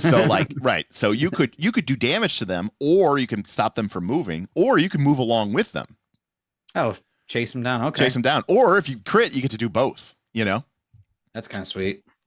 And then lastly, over on the right side of the character sheet, we just have your weapons and your armor and your inventory. Basic stuff here. Oh, okay. Is there now I thought I overheard you on Friday talking to Smith about some with inventory being not counting like there's no encumbrance rules. Encumbrance, that's what I was looking for, that word. Yeah. The only restriction that they have is that you can only have like so many backup weapons, basically, before like you would say this is like too much. Okay. You know, to have like, but you can have like a, you know, a sword, a bow, a sword, a shield, a bow, and you'll be fine. That the whole character sheet? There's the back where you can, which has like your level up stuff. But yep, that's the whole character sheet. So I thought it was gonna be a little more complicated. I mean, obviously with, I think the worst part would probably be the adding. Yeah, because adding. I get a few drinks in me and adding's a little harder, but so I'm going to show you the back of the character sheet. So the back of the proficiency, Derek. Don't forget proficiency. It doesn't really matter, but so proficiency in this game isn't like Pathfinder 2 proficiency. Mm-hmm. Proficiency is when you do damage, how many dice do you roll? All right. So do you see? So you see here? Yeah, I see that. So at the beginning of the game, you roll 1 die of damage. So it's like I have a weapon that says D8 damage. I roll 1d8. Right. If your proficiency was 3, you would roll 3d8 damage. So okay. So and by default, the game goes up to 4. You can take special abilities and upgrades that could get you higher than 4. What about certain weapons? So they just increase the dice? They just do more dice and more static damage. Okay, so like I found Excalibur's blade. It does D12 versus the normal D8. You got it. Okay, so I don't know. I guess I don't know how well that works yet because it's always nice to like be like, no, that one does 2d8. Like it makes it go huge. Oh well, there's a static bonus to the damage though. Like it's plus a number. It might be D12 plus 10 or something like that. Okay, that makes more sense then. Okay, but remember, the most damage you can do to anything is 3. Yeah. Okay. Yeah, that's right. I gotta keep remembering that. Right. So like it's not a situation where you're gonna be like, okay, I did 57 damage and okay, he has 196 hit points. So it's nope. You just okay. What about things that do? Are there things that like ignore armor? Well, when you say ignore armor, monsters don't. Dragonbane, there's an ability. Yeah, monsters don't. Find a weak point. Monsters don't have armor. Okay. By default, but you know that's a player thing because like the monsters are really simple. Right. As a player, you could be more fiddly because, you know, you got choices to make. Because remember the way that armor works, right? You mark a box and that reduces it. There are certain attacks called direct damage, which don't allow you to mark an armor box to reduce the damage. So it's still the armor is still minuses. The armor sets your thresholds. Oh, so the damage itself doesn't get physically minus like in Dragonbane. Nope. Okay, so that was confused then from the beginning. No. Nope. And then someone also mentioned we didn't talk about stress. Correct. So we haven't really gotten to anything about stress yet, so that's why I kind of skipped it. But okay. Stress is like the black dice, I assume. Black dice. The fear is it not do with fear? Oh, it's not do with fear. Nope. Okay, then how do I get stress? Stress is like exhaustion from root. It's like stress. It's like strife from Legend of the Five Rings. But the strife was, rolling. Correct. But in this case, you get it by using abilities. The GM might, if you roll badly, the GM. That in my blade and bone cards, I guess. Correct. It would say take X amount of stress. Okay. Yep. The GM might, as part of your complication, the GM might say, well, you did it, but it really freaked you out. Mark a stress. Okay. And obviously, once your stress is full, you cannot use stress anymore because you heal? You can heal from stress as well. Well, I mean, can you? Is there what other bad things are being full on stress besides you can't? Well, if you're full on stress, your character is basically vulnerable, which makes it's kind of like being flat-footed. You know, like everybody has an advantage to attack you. Oh gosh, because well, think about strife. Yeah, right? What happens when you're full on strife? You became compromised. Remember? Yep. In Legend of the Five Rings, same thing. And then once you're at full stress, if you take any stress, you have to mark a hit point box instead. Oh, okay. I'm seeing Michael's thing. Okay. Yeah, so it carries over. So, but the most major thing about stress is that you want stress because there's abilities that cost stress to use, and you're going to want stress to be able to use. And how do you cure it? Do I have to unmask? No, but what you can do is in, like, for example, there are certain classes that can heal some stress. Actually, the subclass that we built for the Bard heals stress, sort of. And then at camp, just like in Torchbearer, you can treat your hit points. You could treat your armor, but you could also use one of your rest actions to lower your stress. Are there any of my cards that like reduce stress and stuff like that? There might like, be, depending on the class. As a warrior, most of the stuff it's probably going to cost stress. Well, what's interesting is I'm looking at the warrior, like, okay, well, I get this. I keep attacking, boost up your attack until the next rest. Yeah. But then my cards are going to increase my stress. Right. But I can't get rid of that unless I don't see anything. Right. Then I have to go rest. Correct. And so I'm counterproductive to my own no mercy ability. Potentially, but then maybe don't spend as much stress. You gotta, well, you can't go forever. You can't go forever. Or there's another class where you say, hey, fellow party member, take this ability now, to help cure stress. I heard you say that it's a type of warrior. There are. Yep. So there's warrior. Then you said there was domains. Right. So there's 9. You said 9 classes. There's 9 classes. Yep. And how many domains? 9 domains. Okay. And in fact, the way it works is each domain, it's like Magic the Gathering with the guilds in Ravnica. It shares with an ally. So, for example, the Blade domain is shared by the Warrior and the Guardian. Okay. The Bone domain is shared by the Warrior and the Ranger. So every class is a combination of 2 domains. Which is nice. I like the way that sounds. Now, what about the subclass? That sounds completely different. So when you choose a warrior, you also get to pick a subclass, and I don't know if they have that. And these are specific to the warrior. Like I can't. Oh, okay. Yeah, these are specific to the warrior. I can't mix and match too much on that. Yeah. So here we'll take. So the core game has 2, and we'll only look at what you get from the start of the game. Okay. So this is the first one. This is one of the warrior subclasses that you can have. Sorry, I'm typing potion of elixir, but I can't spell elixir. So this is one of the warrior subclasses that you can be. The Call of the Brave. Yes. So the subclass is Call of the Brave. Yes. So you would say you're a brave warrior. You can call yourself whatever you want. But so play the Call of the Brave warrior if you want to use the might of your enemies to fuel your own power. You get 2 new features. Courage. If you fail a roll with fear, you gain a hope. So this is the double fail. Yes. No. It says you gain hope. It didn't say you gain hope instead. Correct. So the GM still gets a fear. Okay. But you gain a hope even though. So remember that no mercy ability takes hope. So now with this ability, if you succeed with hope, you'll get a hope. If you fail with hope, you'll get a hope. If you fail with fear, you'll get a hope. If you critically hit, you'll get a hope. The only time you wouldn't get a hope is if you succeeded with fear. But then at least you still hit, or you still did damage. Yeah, that's pretty cool. So the Call of the Brave warrior is going to have a lot more hope. They also have this ability, Battle Ritual. Once per long rest, before you attempt something incredibly dangerous or face off against a foe who clearly outmatches you, describe what ritual you will perform or what preparations you make. When you do, clear 2 stress and gain 2 hope. Right? This is Maximus. Ooh, clearing stress. I like that. There we go. This is Maximus bending down and picking up the dirt, in his hands. This is Cap tightening the shield. I can do this all day.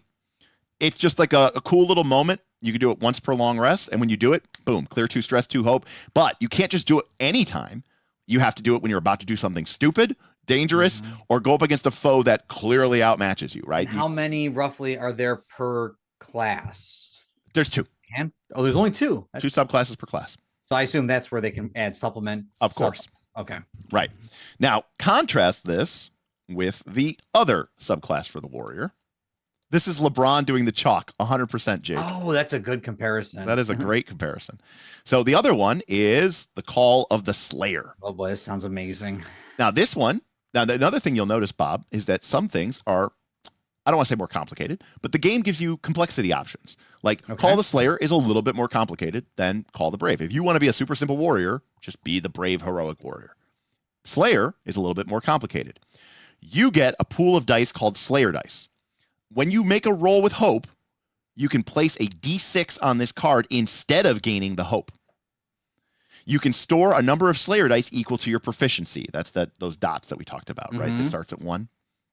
When you make an attack roll or a damage roll, you can spend any number of these Slayer dice, roll them, and add them to the result. So with the Slayer, instead of gaining... You can only still do 3 damage. Correct. So it's only, I guess, if you knew you're like, their threshold is huge. Like, we need to really get up there. And, right. I don't know. Or add it to your attack roll. It seems counterproductive to the... Well, because remember, if you miss... any unspent Slayer dice on this card and gain hope per die. Okay, so that last part's... Right, so if you don't... Each session. Yes, so at the end of the session, if you didn't spend them, then you get it back. So you never lose them.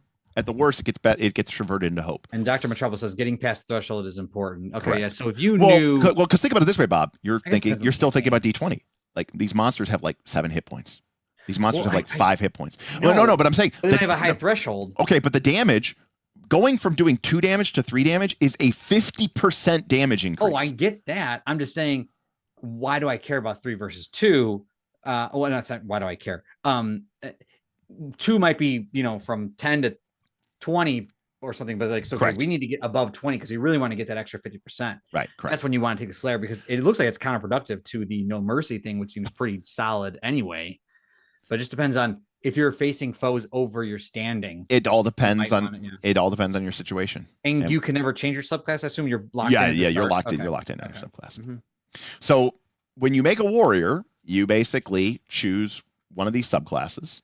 And then if we go down to the sheet at the bottom that I added, this gives you suggestions about how to make your character. So this is on the back of the sheet. Okay. Yep. So you can do whatever you want. You get a +2, a +1, a +1, a 0, 0, and a -1 to put into your 6 ability scores. No random. Okay. You could use that, or you could do something completely different. Then you can take some inventory, and then you can make whatever suggestion you want, or you can just say, "Nope, I have clothes that are weathered, or I have clothes that are bold. I have eyes like the fire, or." Smolder like fire. I'm like Hulk like raging fire. Thor like smoldering fire. And then there's some just like role playing stuff. And then at the bottom, Bob, this is the level up stuff. This is everything for leveling up the entire game. Okay. So when you gain to level 2, you enter tier 2. At level 2, gain an additional experience at +2. So you gain a new experience. That's one of those things. A new thing I write in. Yep.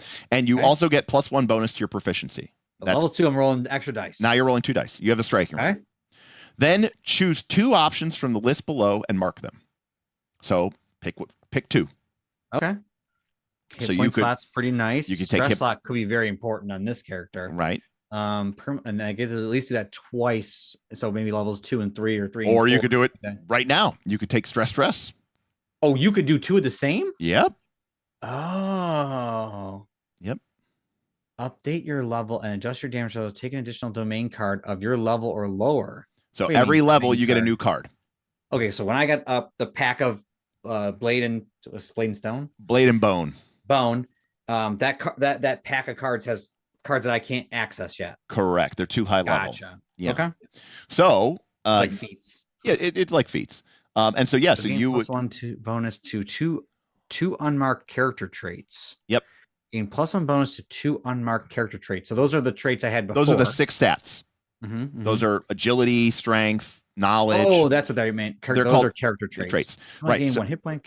Okay. 1. So remember, there's no 18, 16, 15. I mean, this currently gained +1 bonus to 2 experience seems pretty solid. Sure, but an additional a lot of choices to make.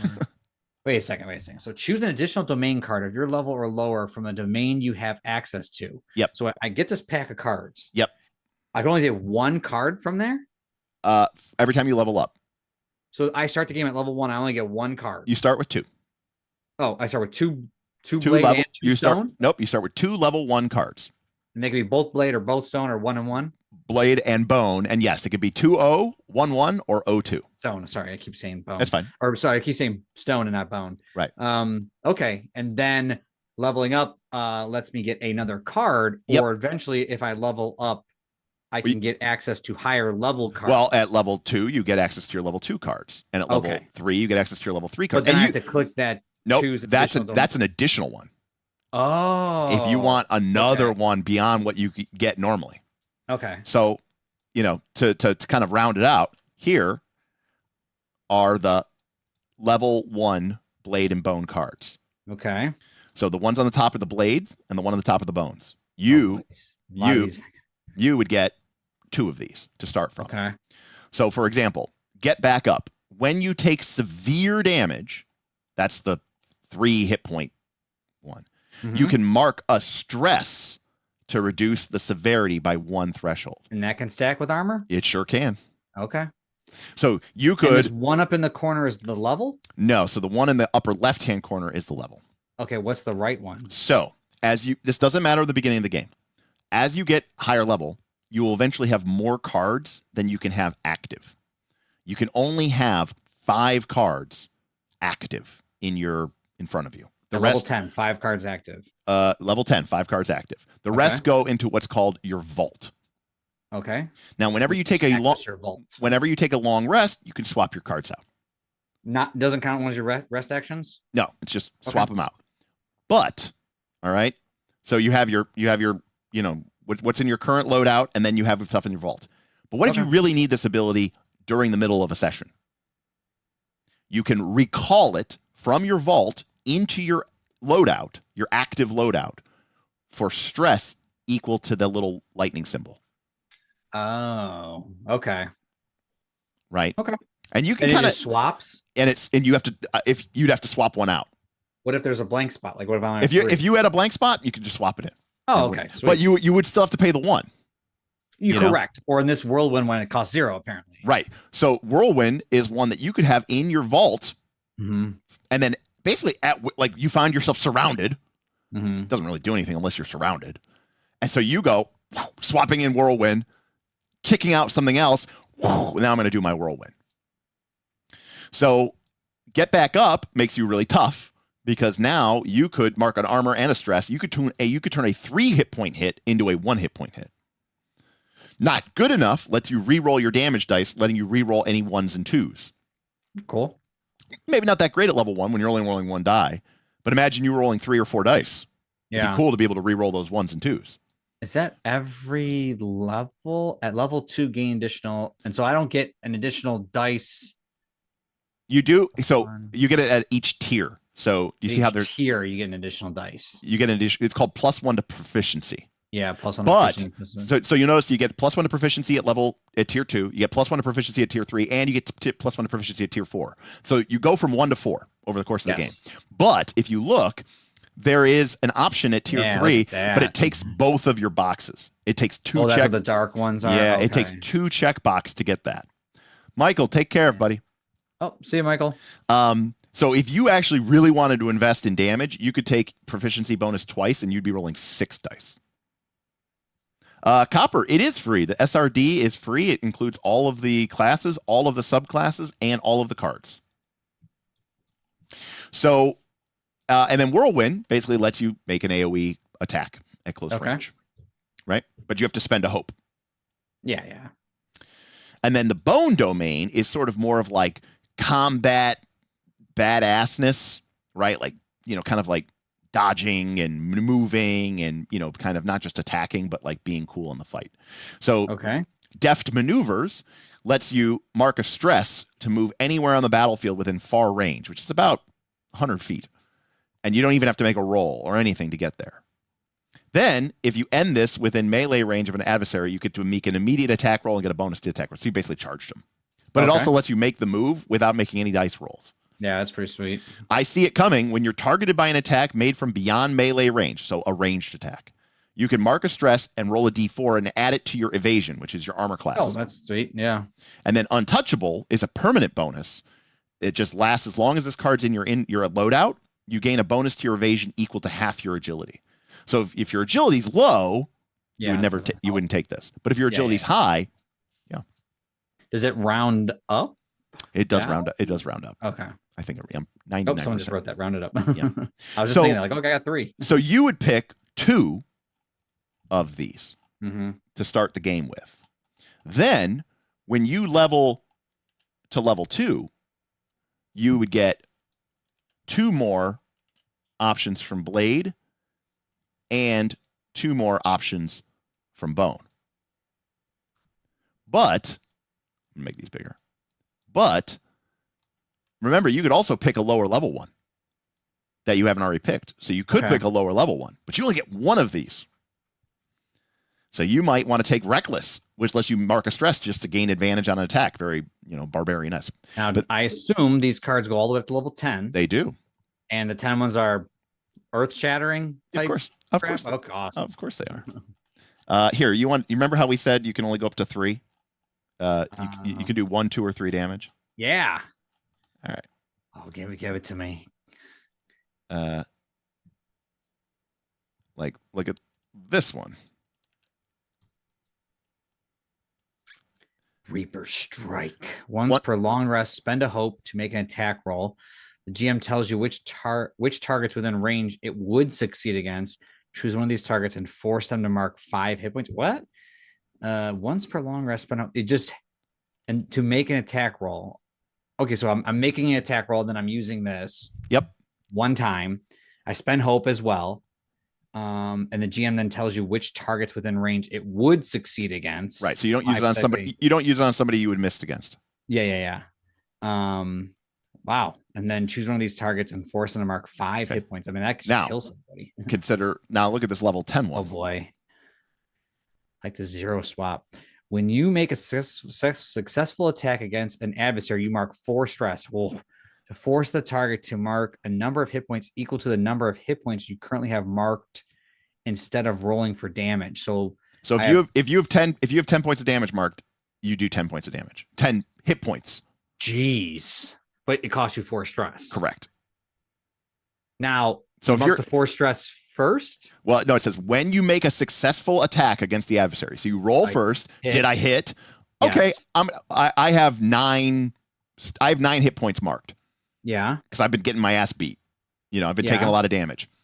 I'll mark 4 stress and have them take 9. No question though. What if I have 4 hit points left of my, let's say I have 8 hit points, I have 4 left. Yeah. I only have 2 stress left. Yep. Can I cast this spell? Nope. Or use this ability? You can't pay what you don't have. But they said if someone forces stress onto you, it'll cost you. I was like, I'll go over. That's actually your little character, little combo wombo there. But you can't spend something that you don't have. Okay, and that's pretty sweet. This other one is the Reaper Strike is a little more confusing because it's like the GM tells you which targets within range. No. All that's saying is that way you don't use it against a foe that you would miss. So the GM, you go, I'm going to do that guy in the good. You roll your dice, and the GM says that will hit. What if you had a bow? Yeah. The GM might say, well, you rolled high enough that hits everyone on the battlefield except for the super. So don't use this on them. Don't use it on them, and you go, cool. I'm going to use it on that. Cool. And are there only by the way, level 9 spell, 1 level 10 spell? By the way, Colette is pretty cool. It says you could do that with the Blaze of Glory. That's where when you have all your hit points marked. And you guarantee that your next action is a success, is crit, but all your hit points are marked. So it's like 10 damage, 12 damage, 11 damage, whatever your max is. Yeah, that's pretty sweet. So you basically are going to take somebody down with you when you do this. Because I don't think there's anything in the game for these loadout cards for your deck. Is there, when you get these higher levels, is there still 2 of each of these? Yep, 2 each. Okay. So cool. there's another level 10. 2 9s, 2 10s. 2 9s, 2 10s, 2 8s, 2 7s. There's just 3 level 1s. So you okay. But again, you might be in a situation where at higher level, you get a new 5th level ability. And you're like, I really don't like the level 5 ones. I'm going to take a level 4 one. I'm going to take a level 3 one. I'm going to take a lower level. That I missed that one, or that one really does well in this campaign. And whenever you level up, you can swap out an old one and update. Like you can change it. Choose update your level and adjust your damage. So take an additional domain card. Right. So you get a new one, but you can also sort of retrain one of your old ones. So that's just a thing it's not listed here that you. Yeah, I guess it's not listed there, but okay. You don't have to, I guess. Like these are the things you have to do, okay. But you may retrain one of your older ones. So for example, you may have been using, Get Back Up, and you say, no, you know what? I'm going to get rid of Get Back Up, and I'm going to take a Not Good Enough. Yeah, So I you're could all, totally see that being like campaign dependent. yeah, it's good. Well, it's also dependent on like new abilities that you get. You might get a new ability that you're using more often, and plus at higher levels, having some of these recall costs that are cheap is kind of cool because you can like keep them in your vault and swap them in when you're ready. Oh, I would never let people retrain at the start of every session, Beowulf. That's actually a horrible idea. And that's it. That's the whole game. Wow. So the game, I thought I saw there's different scenarios or campaign settings. They're not settings. They're called campaign frames, and they're basically like the Fabula Ultima Session 0, where it's sort of like you set up some ideas. Like the campaign frame's kind of like, this is an idea of a world, but it doesn't give you the details. It doesn't like spell everything out. It's sort of like, this is a world with gigantic walking colossuses, like Shadow of the Colossus, these massive mountain-sized monsters, and they're moving around in this kind of fantasy meets Old West world. But like the specific details are left pretty blank. You know, it's for you in your group to sort of fill it in and sort of build in some of the like a microscope session type thing. I mean, it's a little bit more detailed than that because they are trying to give you stuff that you can use, but it's not like a pre-written adventure path. You know, it's kind of like just like a cool setting with some cool ideas, and they give you a map and they give you some other stuff and stuff like that. But yeah, and and that's where Critical Role is doing the Age of Umbra. They're doing that's one of the 5 that's in the thing. And by the way, so when you take a rest, Bob, that we didn't actually cover the downtime, but it's called downtime, just like in Blades Dragontide. So in downtime, it depends on whether you're taking a quick short rest or a long rest. So one of the first things to note here, Bob, is on a short rest, you can swap any domain cards in your loadout for cards in your vault, and then you choose 2 of the following moves, or you can choose the same move twice. Then the GM adds fear to their pool. So while you're resting, the forces of darkness are not idle. But so you can tend to wounds, you can give yourself a little bit of hit points, you can clear off a little bit of your stress, you can repair some of your armor, or you can prepare, describe how you're doing it, and gain hope. If you prepare with 1 or more party members, everybody gets 2 hope. And then in a long rest, you can do the same one twice. You can do the same one twice. Sweet. Yeah. And then when on a long rest, the GM gets fear equal to D4 plus the number of PCs, so they get a lot of fear, and they can advance a long-term countdown. So this game uses clock, but basically the GM gets to tick a clock. Whenever you take long rest, the GM gets to tick a clock. And you can see here that you can tend to all your wounds, and that just completely heals your hit points. Now, you should also note that some of your abilities, can only be used once per rest, once per long rest. So there might be other consequences. What are the conditions for these rests? A short rest is like, 20 minutes to an hour. Just enough time to long rest is like for the evening. Like long rest is like you're settling down. And that's it. Now the GM is going to use their fear to do basically cool things where you can there's a limit too. You can only, it's like is it Dragonbane? You can only short rest 3 times before you can take a long rest. Okay. So like how you can only take 1 shift rest before. Yeah, but even D&D does that, don't they? No, D&D you can take as many as you want. Oh, I thought never mind. But basically, you can't take infinite short rests. After you take 3 short rests, you cannot take another short rest until you've taken a long rest. Yeah, in Dragonbane, it's you have 1 shift rest or 1 stretch rest per shift rest. Right. Every 6 hours you get it again. So right. But it's again, this is very blaze in the dark here. Things like this and all that. Oh, Copper Blint's got. That's what I'm thinking. BG3. I was playing Baldur's Gate 3. I'm like, I know I saw that I only had 2 short rests. So, like as an example, now anyone can wear any type of armor in this game, and you can flavor it as however you want. So, for example, my plate mail is glowing energy fields. It's living wood. It's whatever you want it to be. So there's only 4 armors to pick from at the beginning of the game. What are these? So those are the threshold. Okay. Yes. Base score is the armor. That's how many times you can mark the armor. That's how many armor slots it has available. So you can see that +1 to evasion, nothing. -1 to evasion, -2 to evasion, -1 to agility. Right. So okay. That's sort of like what's one of the first choices that you're going to make. So your wizard could be wearing quote unquote full plate armor, and maybe it's just super, they're surrounded by energy shields. And like, well, why do they have a penalty to evasion? Well, because they kind of have to keep concentrating on keeping their shields up, and that's not, it makes them a little bit easier to hit. And then for equipment, this is the weapon list. It's pretty simple. That's it. So they expect you to go more in detail with this, like you actually use the narrative. Yeah, it you can reflavor anything you want. No bastard sword? No. You can reflavor anything you want. It just, as long as you don't massively change the mechanics of it, So different weapons use different traits to attack with. Oh, right? no maul. It's just the the Warhammer. You have the Warhammer. I mean, the Warhammer does the most damage, D12 plus 3. That's my maul. And then obviously as you get higher level, there's like magic and stuff like that and all this other stuff. When you make an attack, you can mark a stress to target another creature within range. Wow, that's sweet. Right. And also notice the rapier uses presence. That's the charisma stat to attack. Whoa. Wait, one of them uses instinct? Yep. Crossbow uses finesse. Spear uses finesse. Are all of them accounted for? Or is there 6? No, there's no knowledge one. Although they do have knowledge. They have magic items. Like the wizard can get like a magic wand that they can shoot off. I didn't show you the magic because you're a warrior. Well, that's pretty cool. Yeah, I probably won't be doing magic. People. Let's be real here. So here are the magic weapons. And that doesn't mean like magic weapons the way like Arcane Gauntlet sounds so cool. Right. Hollowed Axe. Oh, that sounds really sweet too. Hallowed axe. Oh, like a holy axe. Yeah, that's what I just pronounced it wrong. Right. Hand runes, glowing rings, train blade. Okay, sure. What about like are there like runes in this game, like where you can like amp up your weapons?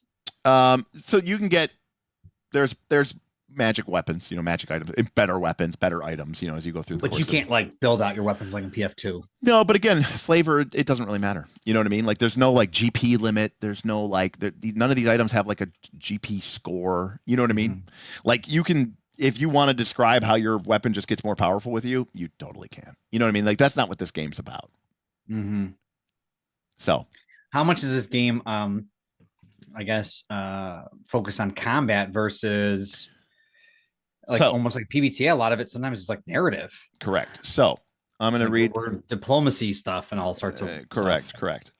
So what kind of role-playing game is Daggerheart? They actually answer this question. Oh, okay. Right. Daggerheart is a heroic, narrative-focused experience that features combat as a prominent aspect of play. The system facilitates emotionally engaging, player-driven stories punctuated by exciting battles and harrowing challenges. So they're honest. Yeah, combat's important. You're going to be fighting in this game. It's a part of the game. For sure. And remember too, there's no like initiative system, so it's just like Dungeon World or PBTA, where it's like whether you're in combat or not, the system's the same. You're going to be rolling 2d12. You're going to be rolling with hope and fear, and whenever you roll with fear or fail, the GM's going to get to make a move. In fact, that's even how the enemies work. Like if you roll with fear or you miss, the GM gets to make a move. And one of the moves the GM can make is the monster attacks you. So like, because there's no initiative, it's just a back and forth type thing. One of the things that the GM can use fear points for is the GM can spend fear. Because one of the problems that come up in PBTA games is if the players are rolling shit hot in PBTA, the GM technically doesn't get a move, right? Like you roll 10 plus, you roll 10 plus, Smith rolls 10 plus, Nick rolls 10 plus, you roll 10 plus. You guys, there's no place in the game for the GM to make a move. In this game, the GM can spend a fear token and interrupt the players and take a move. So like you could hit a monster with hope and you're about to take another turn. Hell, the GM might be like, you hit him again. It's the spotlight. There's no initiative order. There's no like, we have to go around in a circle. That's just free flow. Yeah, but do you have to use fear to attack? In that situation, yes. To interrupt, but I'm talking about like narratively. If you're just like, then now the monster swings, that's just a normal. No, I do not get to take a turn unless you roll with fear or fail. Unless I roll. Okay, so or you have fear. Or I have fear to points spend. Oh, okay. Right. Okay, so the more fear I give you, the more opportunities you have to inflict on us. Okay. Correct. And I can also use those fear to do things like fear moves. Some of the monsters have really powerful attacks that you can only. Oh, that sounds cool. We can only give me a monster. Throw a monster on here. All right, let's give me something sweet. I mean, I don't know, especially if it's undead. I don't know like my undead monsters. I don't know all the monsters yet. So well, let's find a cool looking one. I'm gonna find a cool looking one. We got some demons. I want undead. We got. Is this a wraith? Is this undead? It's called a stone wraith. I don't know if that's undead or not. Here we go.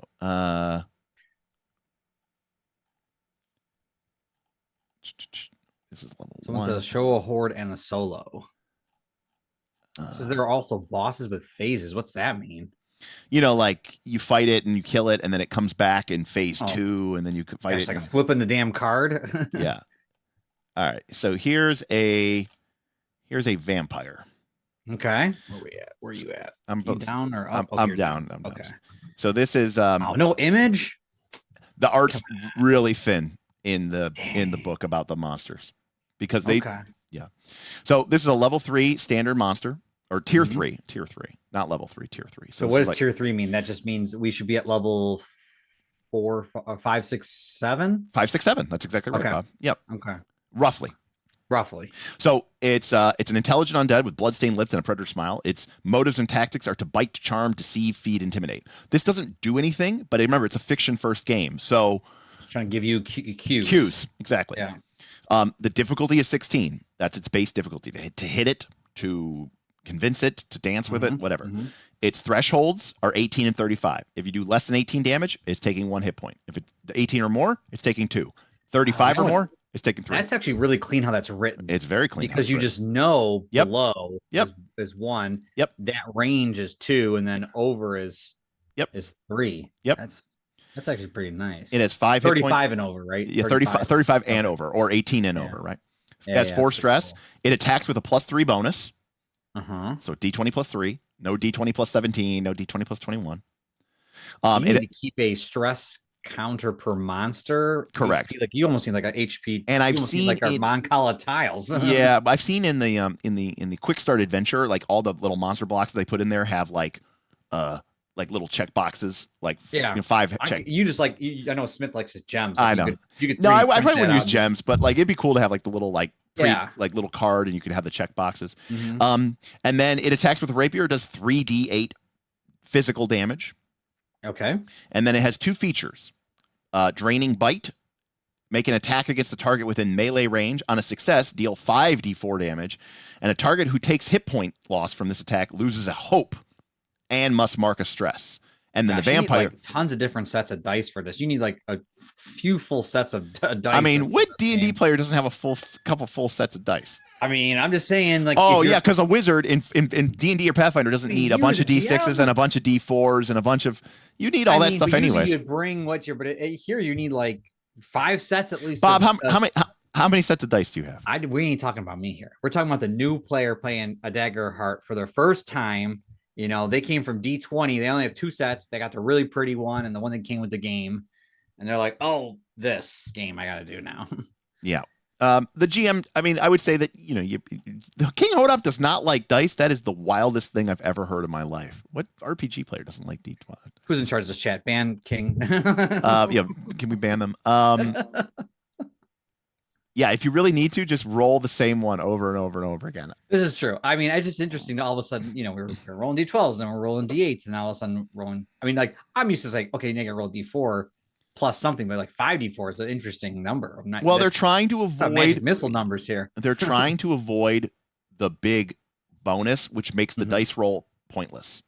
Yeah. Does that make sense? No, it's true. If it's plus 10, then what do we? Why just right? If we're rolling 3d6 plus 27, right? The value of the randomness is really limited. So this could be really powerful. But the cool thing about it is, even if I somehow rolled 1, 1, 1, 1, 1, it's still doing a point of damage. Right. Correct. Absolutely. And the roll. Your worst case is you have to succeed first. Obviously. Right. Yeah. I have to hit. Yes. Yeah. But and you can see here though, for example, like, and then it has mist form, which is a reaction. You're rolling a D20 plus 3. Yep. No. And D20 plus 3. D20 plus 3. And I'm trying to get your evasion. Whatever my evasion is. Yes. Okay. So you could see that as a warrior, Bob, your base evasion, if you may recall from way back up in your sheet, is 11. Yep. So if we go down over here to the armor, so if your warrior was wearing full plate, your evasion would be 9. Yeah, that sounds rough. And that doesn't go up unless you use level up bonuses to increase it. Yeah. And even if you did, there's only one evasion up at each of the 3 tiers, 2, 3, and 4. So the most you can raise your evasion is by 3. So your evasion at level 10, right, if you were wearing full plate, might be 12. Yeah, D20 plus 3 sounds a little rough for that. Right. So like you're going to get hit, you know what I mean? And so like the numbers don't get too crazy burr. They get, you will sometimes roll. Avison says, unless you're a druid. Yes, of course. But our buddy George said D12s can work as D4s and D6s. Yes, and D2s. Truth right there. Right, because 12 could be divided by 6, 4, and 3, and 2. So, all right, so you can do that and marks HP from a target who marks HP from an attack loses a hope, so that not only do they mark damage, correct, but they also lose hope and must mark stress. Right. And then he clears just a single HP. Correct. Okay, that's correct. So he's feeding on you, Oh, I love that flavor of that. So for example, and this is how the narrative would flow. Okay. You ready? It's your turn, Bob. You describe it in the fiction. You come in, you swing at him, right? I missed. No, let's say you hit. Attack. You hit. You hit with fear. Okay. Okay. So what that means is you succeeded, right? Yep. You succeeded. So, but when you succeed with fear, I gain a fear. Yes. But also it means that after your attack is done resolving, the spotlight will shift to me. Yep. And I will get to make a GM move. Now, a GM move could be many things. It could be, I could, talk about how the sky crackles and light and thunderstorm begins to blow in. But I could also activate a monster. So what I might describe, for example, though, because we're being cool, it's like you swing your sword in and you succeed with fear and you roll your damage. And I use the mistform ability. I spend that fear token and I describe how he is like in a moment turns into a shadowy form of mist and your blade harmlessly passes through him. He takes half damage. Then because it happens right then. Right. Then I have the spotlight. So I describe how his like misting form swirls around you to behind. He re-solidifies and bites at your neck. And then hits you with the draining. You had to have the failure. Correct. Gave you the spotlight. Sorry, I rolled fear. Yes. So I succeeded with fear. Yes. So I hit you, but instead use the fear that you got. Yes. I might have half damage. To be clear, I might have had fear from earlier too. Correct. Yes. And then you would hypothetically then use another fear point. No, because now it's my action, right? I have the spotlight and I can use my spotlight. The fear was for the reaction. Correct. Okay. Now, let's say it's a different situation. Let's say you succeed with hope. Yes. So you get to mark a hope point and everything's going well for you. But I want this to be a dramatic moment. So I still spend a fear point, okay, to turn to mist and your blade will pass perilously through me. But then I spend another fear point to activate the vampire and have it attack. Correct, because the spotlight didn't shift to you. Correct. I'm stealing it. And it costs me a fear when I do that. So I'm kind of cheating, but I'm paying for it, right, by spending the fear points. Now, I should also note that I cannot activate a monster multiple times in a row. You cannot activate a monster. How many? You said how many times? I can't do it more than once, until you guys go again. So I can't be like, if I have like 6 fear, I can't be like the vampire goes, the vampire goes, the vampire goes, the vampire goes, the vampire goes, the vampire goes. You were able to do reaction and action because they're different. Well, that's different. That's just him using his reaction. Now, there is a difference. For example, this is a tier 4 solo monster. I'm putting it below the vampire. Oh boy, tier 4. Okay. Now, notice what his first name. that one does have an art there, Bob. It does? What kind of art? Go to art. How dare you cut off the art? Oh yeah. Well, this is like Fabulous Ultima art. Right. So you can see that he has his first feature is called Relentless 2. The Realm Breaker can be spotlighted up to 2 times per GM turn. Oh, so this lets you use it twice. So I could go twice. I could go twice with him. Now I have to spend fear if I want to activate him multiple times. But how many different types of features are there? We got action, reaction, passive. I think it's action, reaction, and passive. Okay, so that's good. We solved them all. I just want to make sure we like. Is there? No, I really think that's it. Mm-hmm. I don't. In fact, I'm 20 threshold 66. Oof. Yeah, but see, he still only has 8 hit points. You know what I mean? Now, granted, this is a phased monster because when you this is a fallen god we're talking about here. Correct. Experiences, conquest, history, and so the more experiences, obviously, the more things they can do to add to their attack roll. Right. So the way experiences work is a GM. Remember how you can spend a hope to add one of your experiences to a roll? I can spend a fear to add one of these experiences to a roll. So you have to spend a hope to add one of your experiences to a roll. So as long as you have banked sphere, you can use it. Okay. Right. Now, but like, look at this. Look at one of this guy's other passive abilities. Oh, I'm sorry, it's a reaction. Okay, so reaction. When a target marks HP from an attack by the Realm Breaker, all PCs within far range of the target must lose. Oh, geez. Okay, must lose a hope. So if he does damage to one of your people, everybody loses hope. Wow. And that doesn't cost me anything. And that's just a reaction. Reaction, yeah. Yeah. But this is what they were talking about, the phase change. So this is his last reaction. So now when you said phase change, this is all still in phase 1? Yeah, this is all phase 1. Okay. I have never known defeat phase change reaction when the Realm Breaker marks their last HP. So they have 8. Replace them with the undefeated champion and immediately spotlight. Oh gosh, immediate. Okay. Right. So basically it gets replaced with a whole new monster that you have to fight. With artwork? Does it have artwork too? It does have artwork. Oh, sweet. Here, I'll show you both of them. Side by side. There you go, Bob. Oh yeah, that's pretty dope. It's pretty dope. So, and so this is the final. It's so much darker than the other one. Yes. Well, and now, by the way, this guy, he has Relentless 3. So he can 3 abilities. He can be spotlighted 3 times in a row. So he could go 3. If the GM has enough fear, he could just be like, he goes. You know. That's rough. Can we interrupt that? Do no. we have a waste? Oh, frick. Don't roll fear. I mean, you might have reactions. Now, wait a second. In your own way. Question. But, yeah. Is fear a known resource? Yes. I think the game makes it clear it should be, but it should absolutely. Even Matt Mercer's got it up on his little GM screen. It's like a little abacus, which is good to know because the GM, if you know the GM does have a max. By the way, to the big bad guy, the GM can only store got a little bit of fear. You're feeling good. Yeah, absolutely. That's absolutely right.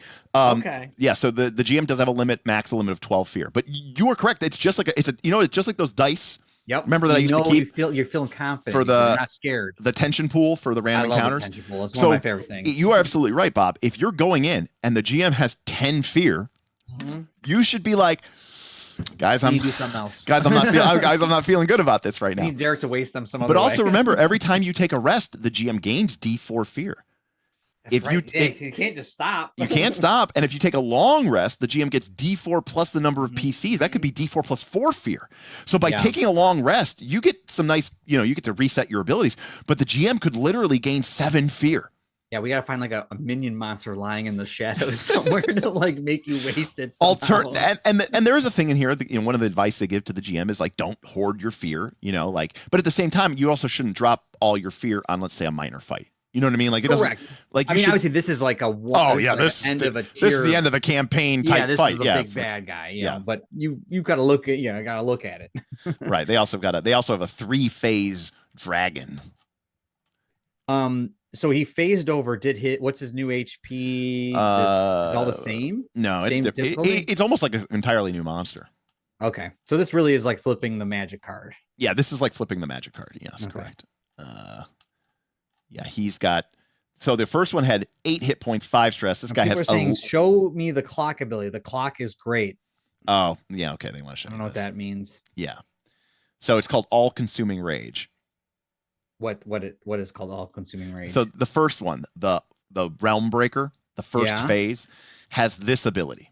Okay, which is a countdown decreasing 8, which means you make an 8 clock. Right, okay. You make a clock with 8. Whenever it becomes in the spotlight for the first time, activate this countdown. So once it starts, create it. Yep. When it triggers, create a torrent of incarnate rage that rends flesh from bone. All targets within far range, basically the whole battlefield, must make a presence reaction roll. Targets who fail take a bunch of magic damage. Targets who succeed take half. For the game just starts and boom. Right. For each hit point that is marked from this damage, summon a fallen shock trooper within very close range of the target. So it summons a bunch of new monsters. Okay.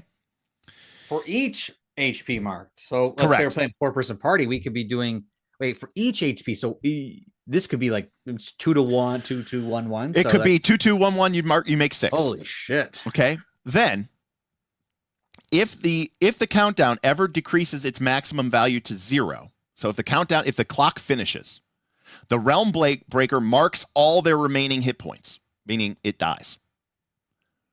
But all targets within far range must mark all of their hit points and make a death move. So it TPKs the party. If you can't kill it within the clock, this is the phase 1 ability. This is the phase 1 monster. Yeah.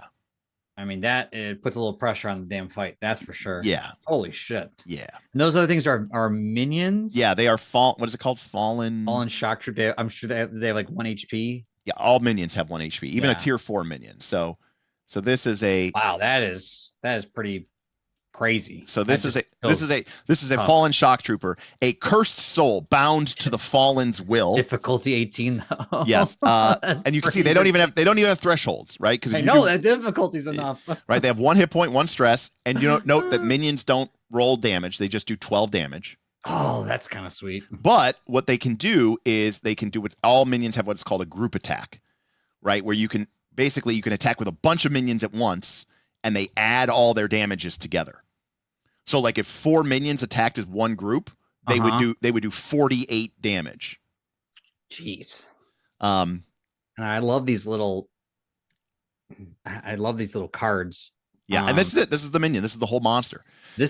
Are these cards or this is in a book? It's in the book. It's in the book. Okay. No one has made cards for it yet, but a lot of people have talked about maybe making like tarot-sized cards. Yeah, I can see that. That would be cool for monsters. Well, I was just thinking in my head how many times you guys have done PF2 where you're like flipping on different pages or like it refers to a monster book and it's like this seems super short. Well, the other thing is nothing nothing refers off of the monster. What do you mean? Oh, nothing refers to another book or something like that. You never have to look up an ability thing. Everything is just written right here that you need to do. Like everything that you need to do. The only thing I could see is like adding a little color in here to like you know what passives are and I like just like 4th edition did that. That would be really correct. cool. Or who's the guy that did the other book that we all backed? Flea Mortals.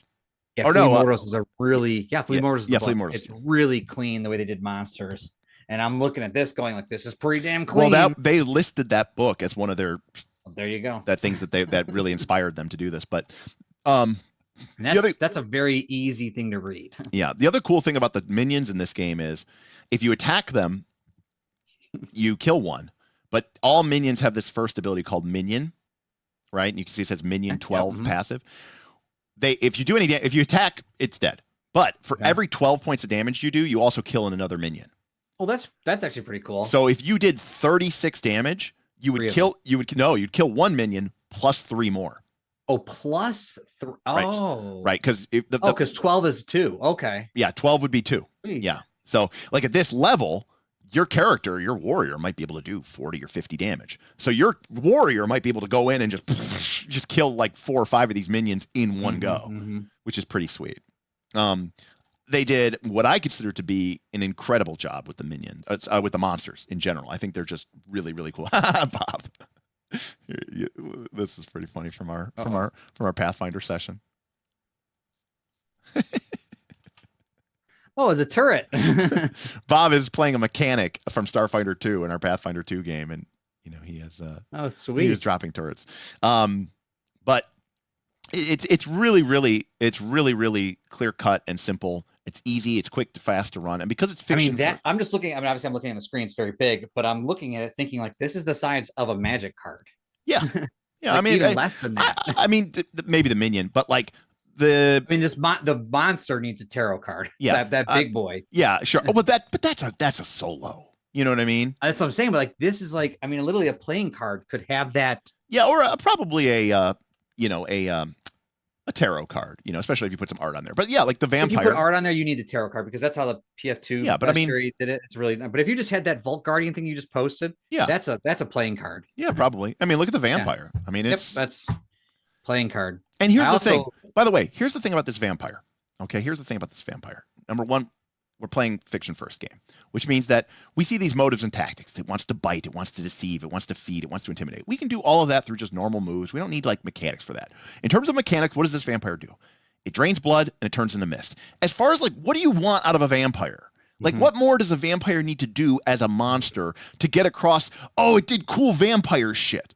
Like, this is it. This is all I need. I don't really need a monster to do much because it's going to be, spoiler alert, it's going to be dead in like 2 turns or 3 turns, Well, that's a good question. How long does, we haven't, gosh, right. Dr. Metropolis says, he obviously needs a complete spell list, right? Of every, and he obviously needs but he can turn into a bat. He can turn into mist. He can turn into a wolf. He can turn into, it's like, here's all of his forms. I mean, it's crazy out for no reason. Yeah, it's crazy how much stuff that they think that we need for a monster that's quite frankly going to be dead soon. And how long do combats last? Do you have no feel for it? Because we haven't, okay, chat. There you guys go. How long are combats lasting typically? Because Dragonbane's like 2 to 3 rounds. Again, bigger fights, can go a little longer, but I love that 2 to 3 rounds is very well. There's no rounds. I know that's actually a good point. Oh shit! How do you? Okay, so I guess you can't really answer that question because I mean, because a couple things are interesting. So number one is around. We got a tip coming in. It's been a minute. Hey, what's up, Volcanic Shepherd? The Volcanic Shepherd tipped $25. Man, was away for a while. Love to see all the Dagger hype, and love to see Bob getting on board. Anyway, 4 a.m., so we'll catch the VOD later. Oh, well, thank you, 4 a.m. Jesus, I love the Dagger hype. Is a great word for that. That's great. That's a pretty good word. Dragon hype, Dagger hype. I like the Dagger hype. Yeah, that's awesome. Well, thank you, Volcanic Shepherd. That's awesome. And yeah, we're excited to get Bob on board. I think, honestly, this is a game, and I've said this before. I said this in my first stream when, that stream that kind of blew up. I said there's one reason that I really paid attention to this game. Because it's a game that I could see Smith loving, and it's a game that I think I could see Bob loving. Mm-hmm. Smith might have definitely different people. You're definitely different people. Smith, we both like L5R. Smith could really like L5R, which is another reason I think that game's amazing. Smith might have a character that has he's a wizard. He's got codex powers, and every wizard. You remember how we were looking at the Warriors cards, Bob? Mm-hmm. Where were they? They were up here, right? Do damage better, do damage real better. Every wizard card has 3 different abilities on it. Oh, so it's way more complicated. Way more complicated, right? Mm-hmm. So Smith could totally be a character. And by the way, the one wizard class they start with 3 cards instead of 2 cards, right? So a level 1 wizard could have 3 cards, each which have 3 spells on them, right? So Smith could literally start with these 3 cards and have 9 spells at level 1. Jeez. Right? He could have telekinetic push. He could summon armor. He could create ice spikes, which he can use for combat or for making ice pillars. He has a sleep spell. He has a magic missile spell. He has a telepathy spell. He has a wild flame spell. He has a magical telekinetic hand spell. He can summon mist. This might overwhelm a lot of people. But for something, Colette says only 2 cards at level 1. Not if you are a School of Knowledge wizard as a subclass. The School of Knowledge wizard can, the School of Knowledge wizard starts with an extra domain spell. Now I like this. This is sort of a flavor thing, but that it's a grimoire, what you're getting. The Correct. card you're loaded is actually, and it's called the Book of Tafar, the Correct. Book of Iliad. And that feels really cool that I've opened up this book and I have these spells. And it feels cool. That is a good feeling. And by the way, at level 2, you get a new domain card. But you could also use one of your check boxes that you get for leveling up to take another domain card. Which means that at level 2, a School of Knowledge wizard could already have 5 cards in their loadout, which is the max. What's for the wizard? What's their other domain? Their other domain is Splendor, which is the power of life and death. Spells? It does. Well? It does have spells, but it doesn't have. Are they also called grimoires? No, there's only 3 types of things in the game. abilities, spells, and grimoires. Okay, so those are spells. So grimoires are only in the codex domain. All right, give me one. Give me a 10. Give me a level 10 grimoire. So, but I just want to point out that a level 2 wizard, and this, by the way, would be something that Smith would totally do. Oh, he'd max the. He'd have this is 15. This is 15 different spells because each one has 3 on it. What's funny is if you just gave him 15 spells, he would have them as cards. So you already have them as cards in this game because I've seen him with the cards. But my point is that I'm not like shitting on you, Bob, but Bob might just have get back up, not good enough, whirlwind. I would not start off. You know what I mean? But like, if I play this game a lot, I would switch. But that's fine because what I'm like saying is you get to pick how complex you want the game to be. And your Bob's like, I don't want to fucking deal with all this. Cool. I do not. Don't. Just pick cool stuff that makes you awesome and makes you do damage and lets you, you know, there's literally an ability, Bob. I think it's bone. I don't know if it's bone or blade. It's like you literally do like an anime leap into the air attack. I mean, like run up a sword. Love it. I mean, this would be a game where I would probably let people run up swords. But that's like I mean, remember, it's all about the style, Bob. I'm trying to find that ability. Is it level 2? I don't remember. There's like one where it's like you leap into the air and you can the launch. Oh, the launch. Oh, I don't know. I was looking at Colette's thing. I don't remember. Does anybody remember what the name of this? Oh, here it is. It's called Boost. Boost. All right. Here, Bob. Read this ability. Where are you posting? Okay, I'm posting it kind of here on the left. Boost. Level 4. Look at the art too. I know. Dual wielding. Yeah. Mark a stress to boost off a willing ally. Oh, cool. Within close range. Fling yourself into the air and perform an aerial attack against a target within far range. That's 100 feet. Oh, yeah. You have advantage on the attack. Add a D10 to the damage roll. Whoa. And end your move within melee range. Oh, that's pretty cool. You close the distance. But do you see the art though? There's like another guy in the back who's like having just flung him. Oh, it's like a monkey, like flinging him up behind him. One of the races is called the Simia or the Simian or something like that. But yeah. So like, I always wanted to throw my brother during campaigns. So. Exactly. This is literally that ability. Now this isn't level 10. This is level 9. We have bone. No, this is Codex. You want to see a level. I wanted to see a cool book. I just better have a sweet book name. Oh no, this is a spell. I want to see a grimoire with the coolest name. Okay. So this is just a single spell that they get. Yeah. So disintegration wave. Make a spellcast roll 18. So that is using your knowledge. Well, for the wizard, yes, they would use knowledge. Once per long rest, on a success, the GM tells you which adversaries within are in range of difficulty 18 or lower, which this is the same thing as we saw earlier. Mark a stretch for each one you wish to hit. Oh my gosh, they're killed and they can't come back to life by any means. Oh my gosh. Yeah. Okay. You just kill everything. Wow. So like everything feels like it's like amped up. Oh, absolutely. Okay. What's the highest level book that they have? The Book of Yarrow. Okay. Book of Yarrow. Now, I don't know what these are. These like people? Is there like a lore book? Nope. It's for you to decide and for you to make up. Who's Yarrow and how cool is he? Yeah. So they have time jammer. Make a spellcast roll, DC 18. On a success, time slows to a halt for everyone within far range except you. It resumes the next time you make an action roll that targets another creature. So you stop time and it doesn't start until you start targeting other people. But you can target yourself. So you do it and then your teammates can go? No, just you. But you could go and target yourself a bunch, or you could leave, or you could do something, or you could do whatever you want. It's time stop. And the other one is magic immunity. Spend 5 hope to become immune to magic until your next rest. Oh wow. Just super armor. Yeah. So that's like if you know what you're getting into. Right. And the other level 10 codex spell is called the Transcendent Union. Did you see the Eternals? Yes. You know how they formed the Unimine at the end? Yep. So once per long rest, spend 5 hope to cast this spell on 2 or more creatures willing. Until your next rest, whenever a creature connected by this union would mark stress or hit points, you decide amongst yourselves who takes it.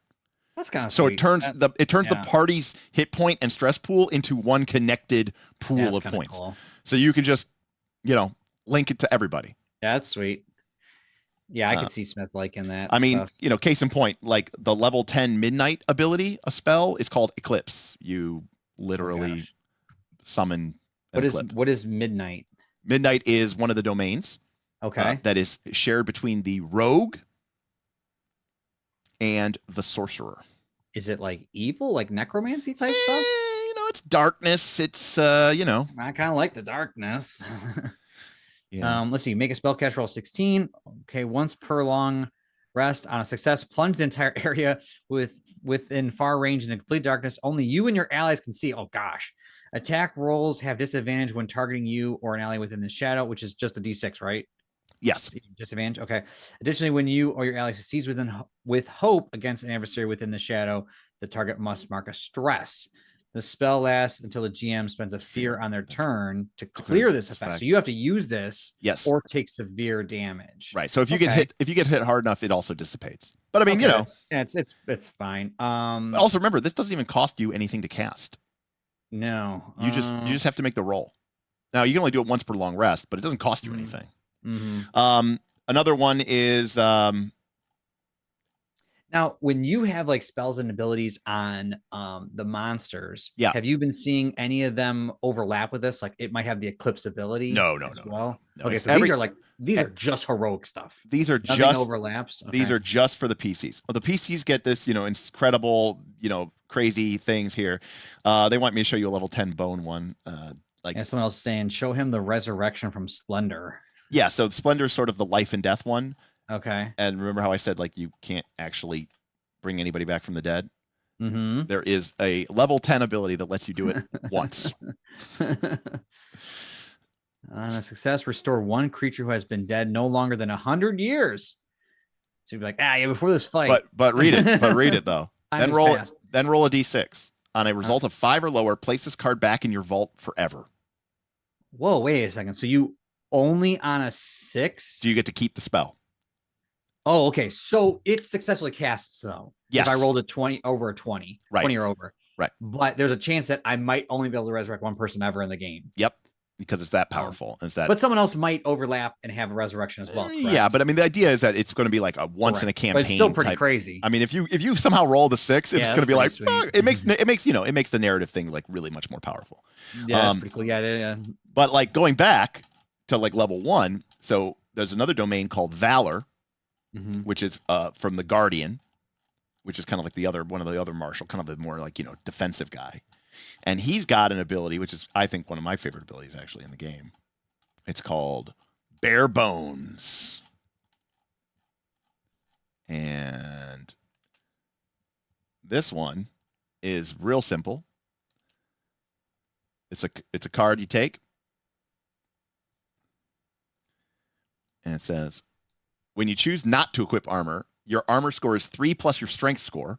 Oh, barbarian. And use the following as your base damage. These are higher than plate mail. Sign me up. What is the bones? This is Valor. This is the Guardian. What's Valor? What do I have to be for Valor? You got to be a Guardian or you have to be a Seraph. The Seraph is sort of like a Paladin kind of type. The Guardian I like doing the priest type people. It's a priest type people. Yeah, I love the priest type people. In fact, the Seraph gets Splendor, which is the life death healing, and they also get Valor to be able to like protect your allies and help them out. Not saying chat that's where I might go in the AP, but I really like playing like the priest people, priest type. What was the other one you said? The Paladin? It's called the Seraph. Oh, that was the priest I thought you said. That Seraph is the priest, yeah. Okay, what's the other class? Oh, Guardian. Guardian. Okay, and that's the champion type class? Guardian is like the big hit points. Yeah, big hit points. In fact, they start with 7 hit points. Okay. As opposed to 6. And they are just, they have Valor and blades, so they're good at tanking and, That'd be the other one I'd be interested in as well. They have one of my Guardian or the Seraph would be like I love playing the priest domain type stuff. They have one of my favorite class abilities in the game. The Guardian. The Guardian does? Yeah. A lot of people are saying Guardian. As long as Bob is a frog, I'm down for anything. Gosh, I want to be this dwarf giant. It's not in this game, but I want it to be in this game. So this mule.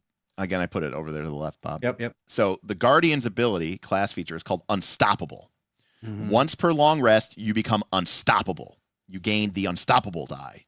At level 1, this is a D4. Place it on your character sheet in a space provided. On your sheet, there's a little space for your D4 with the 1 facing up.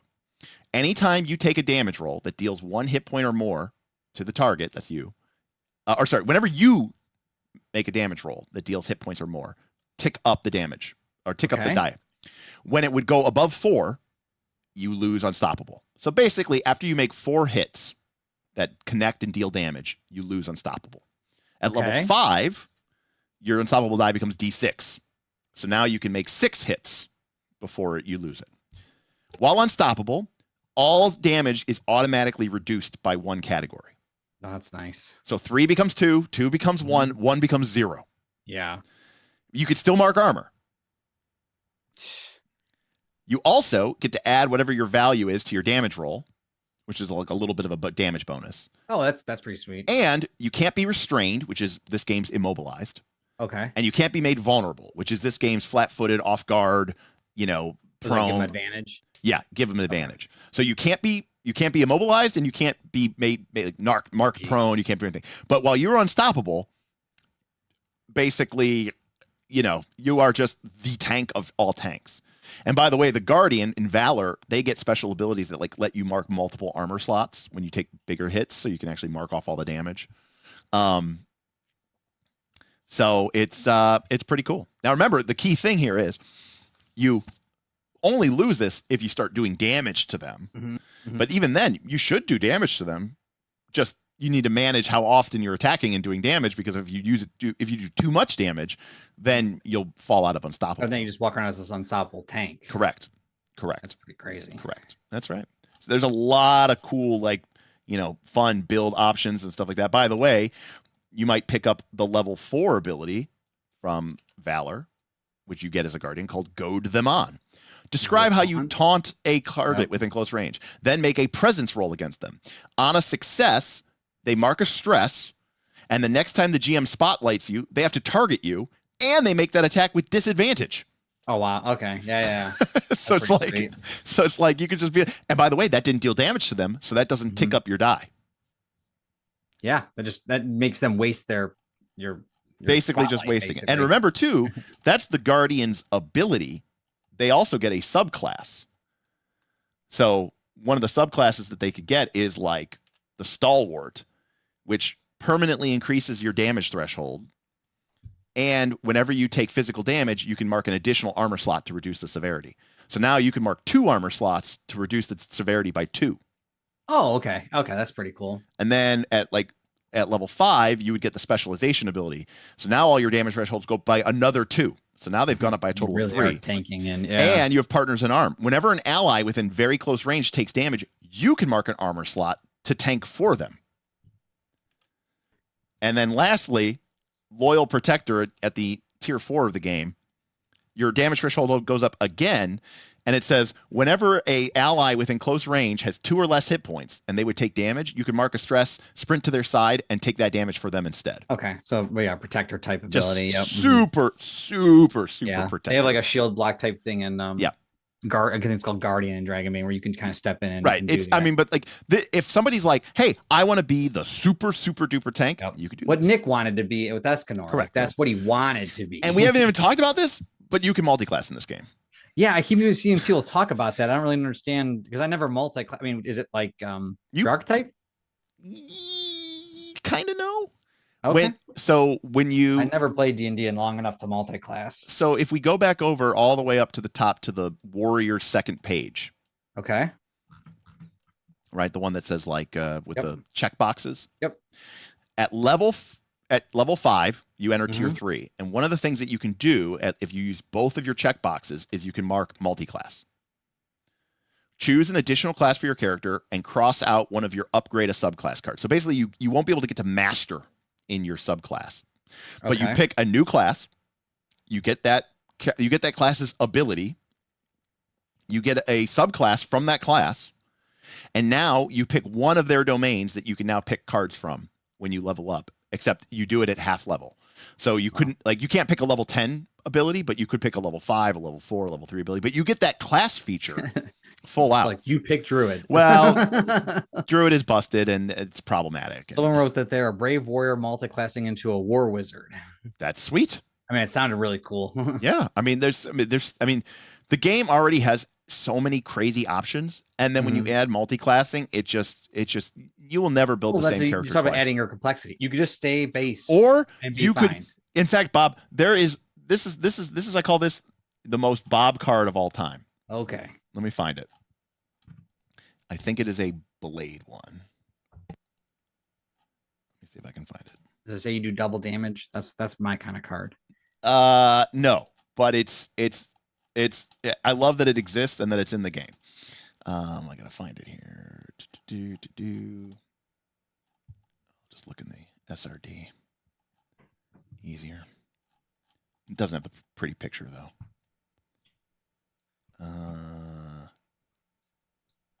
There is one called Rage Up, Bob, which is basically what you're describing. Is it Bone? I don't. Nope. I thought it was Blade. Here, while you're looking at that, I'll be right back. Yeah. Does anyone know? Oh, here it is. I found it. Vitality. Oh, Cephalopod. Holy shit. Thank you, buddy. Cephalopod tipped $40. I love seeing all the homebrew everyone's been doing in the Discord. So excited to play this game. Also want to pitch Die RPG to be on the radar for a future first look. Sneering face emoji. We still need to do first looks. So I think, Die RPG might be definitely something that, we could potentially look at, because I do want to keep doing first looks on this screen for sure. So I really appreciate that. But also I'm really excited about the homebrew in the Discord as well, because like I said, we want to do I really want to do a monthly zine as part of our Patreon offering and produce, ideally a 24-page zine, right? 12 pages of hope, 12 pages of fear, with player-focused stuff in the hope and GM-focused stuff in the fear. And to do that, I really want my community to kind of come together and pitch ideas and, structure stuff in. But that also gets us across the goal. And so we're going to do another design stream this week. I'm not sure when we're going to do it, but we'll have to figure out a time to do it. Because Thursday, we're going to be talking about Pathfinder 2, and we're going to be talking about Northern Reaches campaign, which is really cool. You should join it, even if you don't like Pathfinder 2, because it's not really going to be about Pathfinder 2. It's going to be about the way we've structured our mega game. And, this is our 4th season of this mega game. So we've figured out a lot of things that work and systems in place that have nothing to do with Pathfinder 2 that are ways that we keep the community engaged, the way that we allow the players and the GMs to affect the ongoing narrative, to tie people all together. And again, it's not a narrative that we've created. It's not like they're playing out a storyline. It is a living, emergent world. In some ways, it's a PBTA kind of, where it's emergent, collaborative game storing, but it's with 100 people, not 6 or 5. So it's really, really cool how we've, and I got to give a lot of credit to the GM Council for a lot of the ideas, because, they've been playing this. They've been players as this game. Now they've become GMs. Now they're part of the GM Council. But it's a really cool look at how this system kind of came to be, and so I really, really appreciate that. But Cephalopod, we will definitely do that. I'm back. Show me the goods. All right, so this is just an example. I'm going to put this. Where's your? I'm looking for your cursor, Bob. Oh, I was following your cursor. Oh, okay. So this is an ability that you can take at level 5 as part of the Blade domain, which is Warrior can take, or the Guardian could take, the Warrior or the Guardian. Right? When you choose this card, permanently get 2 of the benefits. You get 2 of the 3. Either gain a stress slot, gain a hit point slot, or +2 to your. Then put it back in your vault forever. So you don't even have to manage the card anymore. It literally just updates your character sheet, and then you can throw the card away. It doesn't even matter. Okay. It's like super simple. You know what I mean? Like there's no complexity. You're not like, oh, which card should I swap in? And nope, I just want more hit points. I just want a boost. I want more hit points and more stress, because I want max hit points. I want max stress. And like this is an example. Contrast that with all these the book spells from the wizard. Right? It's just so much more constrained, and I really, really like that they give you these different options.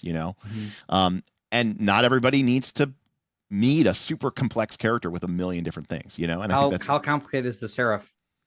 The Seraph is, I would say, is pretty simple. The one Seraph is really simple. The subclass is called the Winged Guardian, and you start with angelic wings and can fly. Level 1, you fly? Level 1, you fly. Yeah, level 1, you fly. But what the the Seraph gets as their core class feature is called prayer dice. And you roll these at the beginning of the session. And at the start, you only roll a couple. But as you get higher in level, you'll roll 3 and then 4 and then 5. I think you can roll up to... you can roll up to like 5 or 6 eventually. So the way prayer dice is, you roll d4s. And by the way, on the character sheet, there's like spaces for them, you know. Okay. And then you set them down and you keep the number that you rolled. And remember Dark of Winter from Smith's campaign, how we would pre-roll those d20s? And then we could like bank them. Oh, those are just kind of fun. So the way the prayer dice work is you roll these d4s at the beginning of the session and then bank them. And then you can spend them as you want them, right? To reduce damage, to add to a roll after it's made, or to gain hope. So like if you have a 4 on a d4, you could cash it in for 4 hope. Or someone could miss by 4 and you could be like, you know, the gods of good shine upon you, radiant light, and cash in the 4 and up, you know, make their attack roll go up by 4. But like you get to do it after the fact. You can do it on yourself or an ally. That's pretty nice. Yeah. So or like it can reduce damage. So Right. So and that obviously makes a difference. If the player takes 32 damage and their damage threshold is like 30, if you could reduce it by 3, you'll make them go from taking 3 hit points to 2 or from 2 to 1. And of course, at the beginning of the game, you only have 2 of these. But like as you get level up, you might have 3 or 4 or 5 and eventually 6. And so it's really cool because it gives you this kind of feeling of like, you know, my prayer comes out and, you know, divine providence shines upon you. The gods. That's what I'm feeling. I'm feeling kind of like that. So it's a really, really cool. I think it's very, very flavorful. And then, by the way, super simple. Their hope feature. Every class gets a hope feature. Remember how the warriors was +1. The Seraphs is called life support. Spend 3 hope, heal a hit point. Okay. Lay on hands. Basically, it's just lay on hands. Just boop. And I think that's really, really, really cool. But as far as like the subclasses for Seraph, you have the Winged Sentinel, and then you also have the Divine Wielder who wields like a holy weapon. Eric makes a point. Says, at level 1, you really have a lot going on. Ancestral Heritage class ability. 2 domain cards. It feels big at level 1. I'm getting that sense as well that you start off level 1. There's a lot going on, but as you level up, it's not like you're adding a ton. The game doesn't become more complex. You just sort of add more cards, right? But also realize, like, if you were a giant, right, as like your ancestry, like this is the giant ancestry. That's it. That's all you ever get. That's what it means. That's what being a giant means. Treat any weapon, ability, spell, or other feature that has melee range, has a melee range as though it was very close range instead. Okay. So and I can hit people farther away. Yep. And you get an extra hit point slot. And that's it. Yep. You know? Now, when you make a mixed hybrid, you get to pick one ability from one race. And you get so what's the dwarf giant? Yeah. So. Come on, something sweet. Well, you'd have to pick 2. You'd have to pick one from the dwarf. One of each, right? Yeah. So the top one's giant, the bottom one's dwarf. When you take minor damage, you can mark 2 stress instead of marking a hit point. I guess it depends on the ability that I build. Increase fortitude, spend 3 hope to have income physical damage. Whoa, that sounds sweet. But it takes 3 hope. I know, but half? Yeah, so like that could be a big difference. That could be a huge difference. It could go from, you know, being 30 damage to 15, which might even be minor. I feel like if I was like a guardian, then I would go like endurance, increased fortitude. Yeah, like super tank. Yeah. Have you never seen the art for a mule? Not that I know of. Yeah. So I never even heard of it. Yeah. Again, these were from Dark Sun. They were the crossbreed of a human and a. I mean, there's always a chance I saw it just with art, but I wouldn't know what it was. Yeah. But when you describe the individual, I'm thinking, you know, the epic bodybuilders and strongmen that I right now. Obviously, this is from Dark Sun, where like there is no metal and like everybody's like a desert Mad Max warrior. But he needs scale. I can't tell how big he is. He just looks like a jack 6'2" guy. Well, you know, I don't know. I don't know. Yoke back on and get to slaving. Yeah, I don't know. I don't know if they have like a He-Man Master of the Universe outfit. Yeah, there's kind of a He-Man Master of the Universe outfit for sure. But they are the crossbreed of technically dwarves and humans. But yeah. But anyways, yeah, they're just like super. They're basically giant dwarfs, as far as I can tell. Like in terms of a creature that has endurance and increased fortitude, that's literally what the mole is. What is Keither saying? You can't have reach and fortitude. Why wouldn't I be able to? I don't know. You can pick one top one and one bottom, and the bottom one from the other, but you can't. You got to pick a top and a bottom or a top. Oh, you really? You can't pick top.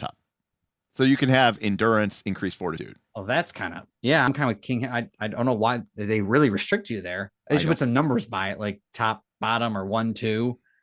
I didn't know it was a thing. I didn't know it was a thing either, but it might just be because they feel like they've balanced those things to be like, you must choose the first feature from one asteroid and the second one from another. So there you go. Okay. Well, wow. But but let's be clear here. Are we really choosing anything other than endurance, increased fortitude? Well, I guess it would just depend on the build. I just be, I'm going with Ludix there or whatever. Like, yeah, but Derek, you understand that my build is perfect for the reach fortitude, right? Yeah. And I would totally be like, I don't care, and that's fine. Like in a game like this, where I'm just allowed to spend fear to make bad things happen, anyways. Like, what are we doing here? What are we even doing here? And this is just, in the ancestry. So like, there's so many cool little details and fun things that you can add here. Because you also pick a community, Bob. It's like where did you come from? So they have like order-born, lore-born, high-born, wild-born, sea-born, ridge-born. Like, were you born in the mountains in a community of, And what's that? It's called your community. It's the other part of your ancestry. So you pick your race is like, what your race is. So your heritage would say this dash that. Correct. Your heritage would be like, you might say that you are a ridge-born dwarf, And so, for example, if you are Ridgeborn, you're part of a community that called the Rocky Peaks and Sharp Cliffs of the Mountainside Home, and it gives you a single feature, which in this case for the Ridgeborn is steady. You have advantage on rolls to traverse dangerous cliffs and ledges, navigate harsh environments, and use your survival knowledge. What so, he said it gives you an ability. Where does that go? It just goes on your character sheet. You have this new feature called steady, and that there's nowhere to put it though, right? There's like a miss. Oh, they expect you to have the card. Oh, so the card just sits in front of you. Okay, that's fine. Yep. Okay, but the card is not in your loadout. No. The loadout is only for your domain powers. No. Yeah. Okay. Your race is on a card too. Like everything's on a card. All right. What's the best one for Seraph? What's like a Priesty? That's not highborn. That'd be like more. I like Orderborn. What's Orderborn? Give me you are one. From a collective that focuses. No Jason born. That's so good. You could totally make a Jason born. That would be amazing. That would be good. Amazing. It's so good. You could be. I'm coming over here. So you could be Orderborn. Being part of an Orderborn community means that you're from a collective that focuses on discipline or faith, and you uphold your principles that reflect your discipline and your goals there. A society around a common value or goal, such as a god, a doctrine, an ethos, or even a shared business. So you would get the dedicated ability if you were Orderborn. Or 3 sayings or values your upbringing instilled on you once per rest. When you describe how you are embodying one of these principles through your current action, you can roll d20 as your hope die. Oh, so during rest, let's go back to rest. Where's rest? No, it's once per rest. That means every time you can only use this once per rest. You don't use it during rest. Oh, you get a d20 as your instead of the d12. Yeah. Well, that's pretty sweet. Yeah. And you can use that once per rest.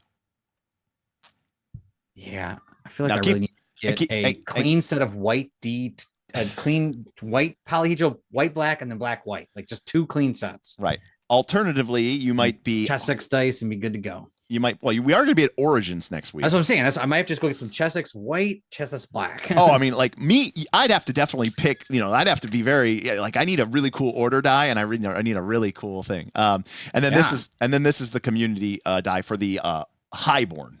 Okay. You have privilege, so you have advantage on rolls to consort with nobles, negotiate prices, or leverage your reputation. Right? You're basically just more of the society aspects. More of the society aspects, right? Mm-hmm. So the community ones don't have as much of an impact, but obviously too. I mean, rolling d20 instead of a d12 is that's a nice little boost there. Because remember, if the hope die is bigger than the fear die, you roll with hope. So when you're rolling a D20 versus a D12, pretty good chance that you're going to roll that with hope. Yeah, exactly. And that turns out better for the group, because the less we give them, like if I keep the spotlight on us, the better we have. What's Seaborn? So people are saying check Seaborn. All right, so this is called I think they're all really cool. And by the way, Bob, don't pay attention to this, people who are watching. By the way, Bob, this is why I think it's so exciting for us to create this through the channel and through a zine, because there's not, this is something that we can reasonably produce and put some cool thought into and create some really fun flavorful, but it doesn't require the PF2 style play testing and you know what I mean? Like, it's a new community is literally one of these features. So as long as we can create a cool feature with a cool idea, right? Like, that's a cool way to be able to produce content for people and like have people get excited, and also reasonably allow our patrons to contribute to that publication. Anyways, all right, business talk over. Okay. Know the tide. You can sense the ebb and flow of life. When you roll with fear, place a token on your card, your Seaborn card. You can hold a number of tokens on your card equal to your level.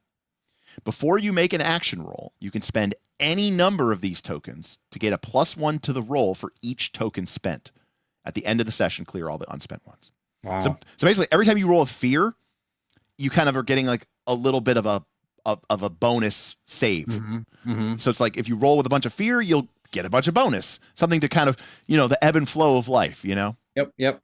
No, I mean that seems pretty strong too, because it's also a bonus to you can spend these to make a bonus, but it says make an action roll.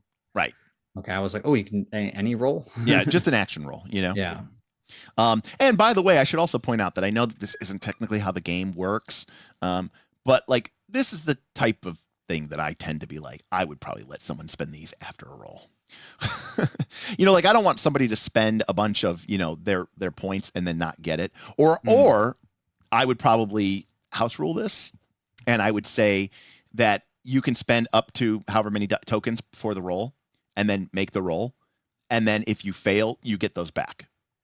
Okay. You know what I mean? Yeah, I feel like if it narratively made sense, like if it really made sense that you. I'm just saying, I don't want somebody to have like 5 tokens on their Know the Tide, spend all 5, get +5, roll, and still fail, and then lose them all. Yeah, that seems pretty rough. I'm okay with them still failing. Like, it doesn't have to be after the roll, but then I don't want them to lose all 5, So maybe they get half back, rounded up, or something. You know what I mean? Like, I just don't like the idea that like it's just all or nothing. Because again, I've played enough games to know like it feels so bad when you have a resource like this and you cash it in and it does nothing. Like a hero point. Right. So anyways, like a hero point. By the way, correct. It depends, Hard Bushido. Depends where you are on the 2d12 distribution chamber. Remember, the weird thing about bell curves is you keep getting increasing returns and then diminishing returns, but it depends on where the difficulty is relative to where your bonus is and where the difficulty is relative to your bell curve. That's neither here nor there. But anyways, so yeah, Bob, it's basically 2d12. Now, one of the things... And it seems pretty good so far. I know some people were asking what my opinion was. Yeah, so I don't know if you want to wrap up here. Yeah, we'll wrap up because it's 10 o'clock. But like one of the things is it's a lot, I will say, I think it's a lot of pressure on the GM. Okay. Because the GM has to be... Now, granted, part of this game is collaborative thing. Like there's going to be a lot of me asking you, Bob, you failed to make an attack. You didn't do any damage. But you rolled with hope. What did you do? You created an opportunity. You created an advantage. You have to work for it. Right, make you have to work for it a little bit. I think putting those questions back onto the players, I think is really, really, really cool. And some players are going to wilt under that kind of direct examination. Some players are going to. I've done it before. I've grown. You have to really pushed me up to the next level. I feel like because I really was able to develop PBTA. You have to take. You have to. People do not grow unless they are really, really. You got to make people a little bit uncomfortable. In order for them to grow. So you have to. Now I don't think training. And we've talked about this on all of our PBTA things, right? Maybe you don't start off by saying, Bob, what happens? Right? Bob's never played a game like this before, right? So if I'm playing with somebody and I know that they're not used to this style of game, I might say, Bob, you failed, but you rolled hope. So make sure you take a hope token. But also, when you give someone a hope token, when you give this, that doesn't change the narrative. That's a meta currency, right? Mm-hmm. The mind's eye picture didn't change, but you gained hope. That means there's an opportunity. And I say, Bob, what do? Do you push him back, or do you actually bring him in closer? And Bob's like thinking about like situations like, no, I want to bring him in closer. So it's like, yeah, like you miss, you guys start tangling, your weapons get engaged. Now you're kind of grappling and you've got a hold of him. He can't get away from you, but you can't get away from him. But that's kind of what you were going for. You were trying to tie this guy up so that the rogue could go do the roguey thing. You didn't do your damage. You didn't do your attack, but the narrative has changed. The situation is different. You now are kind of, quote unquote, grappling with him. Give the player an option. Like give them the choices when they're new, so they can sort of face it themselves. Right. When they're first getting off, just give them two choices. Give them A or B. And then a lot of times they might go, well, could I do this instead? And you go, absolutely. And be willing to have that kind of table talk moment, because that's the narrative that you're creating. This game is not afraid about the mechanics. Remember, I call it the narrow mechanical sandwich. Start with the fiction. What does it look like? Then mechanics. What does it do to our game mechanics? But then end with the fiction, right? In the fiction, this is what happens. Mechanically, here's what happens. You are both restrained, like neither of you can move because you're locked up, you're grappling. And then go back to the fiction. You grab onto him, he grabs onto you. Your swords are thrown aside as you guys start bashing into each other. And I might say, hey, Bob, this is a cool moment for your character, right? You failed. I get the spotlight. I'm going to describe him headbutting you. I'm making an attack. And then I'm going to go, Bob, I'm going to give the spotlight right back to your character. I know you just took a roll, but you missed. And this is a cool moment for your character. Everybody at the table's kind of like, what's going on with Bob? Everyone's watching. This is a great way as a director, right, to highlight the spotlight. This isn't, you ever watch a movie and you're like, the movie that always pops to my mind is episode 1, Phantom Menace. Like you're watching the lightsaber guys, Darth Maul is fighting Qui-Gon Jinn, and then they're like, oh, we got to cut back to Queen Amidala. And you're like, oh, I don't give a fucking shit about Queen Amidala. Why are you flipping? Like he's got dual lightsabers. He's got dual lightsabers. Why are you showing me Why are you showing me Jar Jar Binks jumping around this battlefield with a laser pistol stuck to his foot, and somehow he's taking out 17 guys? I don't care about this. At least show me Anakin, because at least Anakin's in a spaceship and he's doing a space battle, and it's kind of stupid because even though he's like, "Oh, try spinning, that always works." Woo. But like, why are we switching back? Like, this is not what, as an audience member, I do not keep me on there. Like a great example, you're watching Marvel Endgame. Thor's about to be a badass. He's coming in. He gets his head stomped in. And you're like, oh, the spotlight changed. Oh, it better be something cool. Oh, it's Captain America picking up Mjolnir. Yes, I'm okay with that spotlight shift. That's a sweet moment, right? Yep. Cap threw the hammer. Oh, so is it Iron Man's turn? Fuck no. Iron Man or Captain America just picked up Mjolnir. Let's go back to Cap. Okay, now he's bang, bang, bang, attacking. He just throws his shield, hits it with his own sonic shockwave, and returns it. Oh, are we going to go? No, let's keep it on Cap. I bring lightning down. Right? Like, in game terms, Captain America got like 4 fucking turns in a row, because that was a really awesome moment. And after Captain America picks up Mjolnir, the last thing you want to do is cut to Ant-Man. Right? So I like Paul Rudd.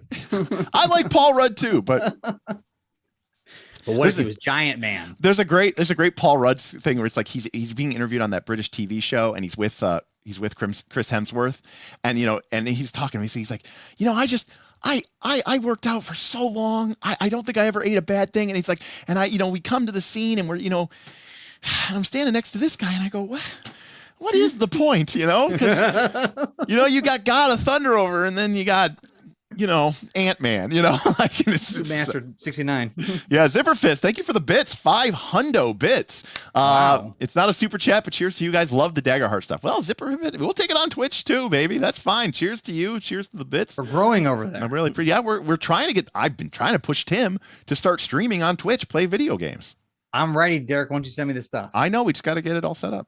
I know. I mean, ready for the Marvel rival. It's set up. I mean, you again, it'll be only on Twitch because it's video game shit. That's nothing to do with TTRPGs. I know. So if you're not following us on Twitch, do so, because if you want to watch Bob and Smith and Tim play video games, and you're interested in these guys and you want to shoot the shit with them and make fun of them for sucking, that's the place to do it. But again, that will never be on YouTube. That'll be only on Twitch because I don't want to dilute our YouTube with video game stuff. Anyways, but so thank you, Superfist. Yeah. So, anyways, the game to me is a perfect fit between PBTA and 4th edition. It's got cool powers. You can get excited about your cool power and ability, but it's still about fighting, still about combat. You have hit points, you have armor, you have gear, but it's PBTA, and it's narrative focused. It's fiction first. And I think that works really well for our game because whenever I play PBTA, Bob, the thing I start missing is, cool little powers and abilities. Like, I don't know if you ever feel like that in Dragonbane. No, I've been pretty happy with Dragonbane. I mean, the leveling up probably is the worst. Now I would say the worst part because it's cool in a way, but your character, like sometimes, like last session, there was one of the characters didn't level at all. They missed every roll at the XP part at the end of the game. And I'm like, well, what I mean by those, like, but like at the end of Dragonbane, okay, you roll dice and maybe your 15 becomes a 16. Yes. Yes, if you get to 18, you get a new heroic ability. But getting to an 18 is like almost impossible.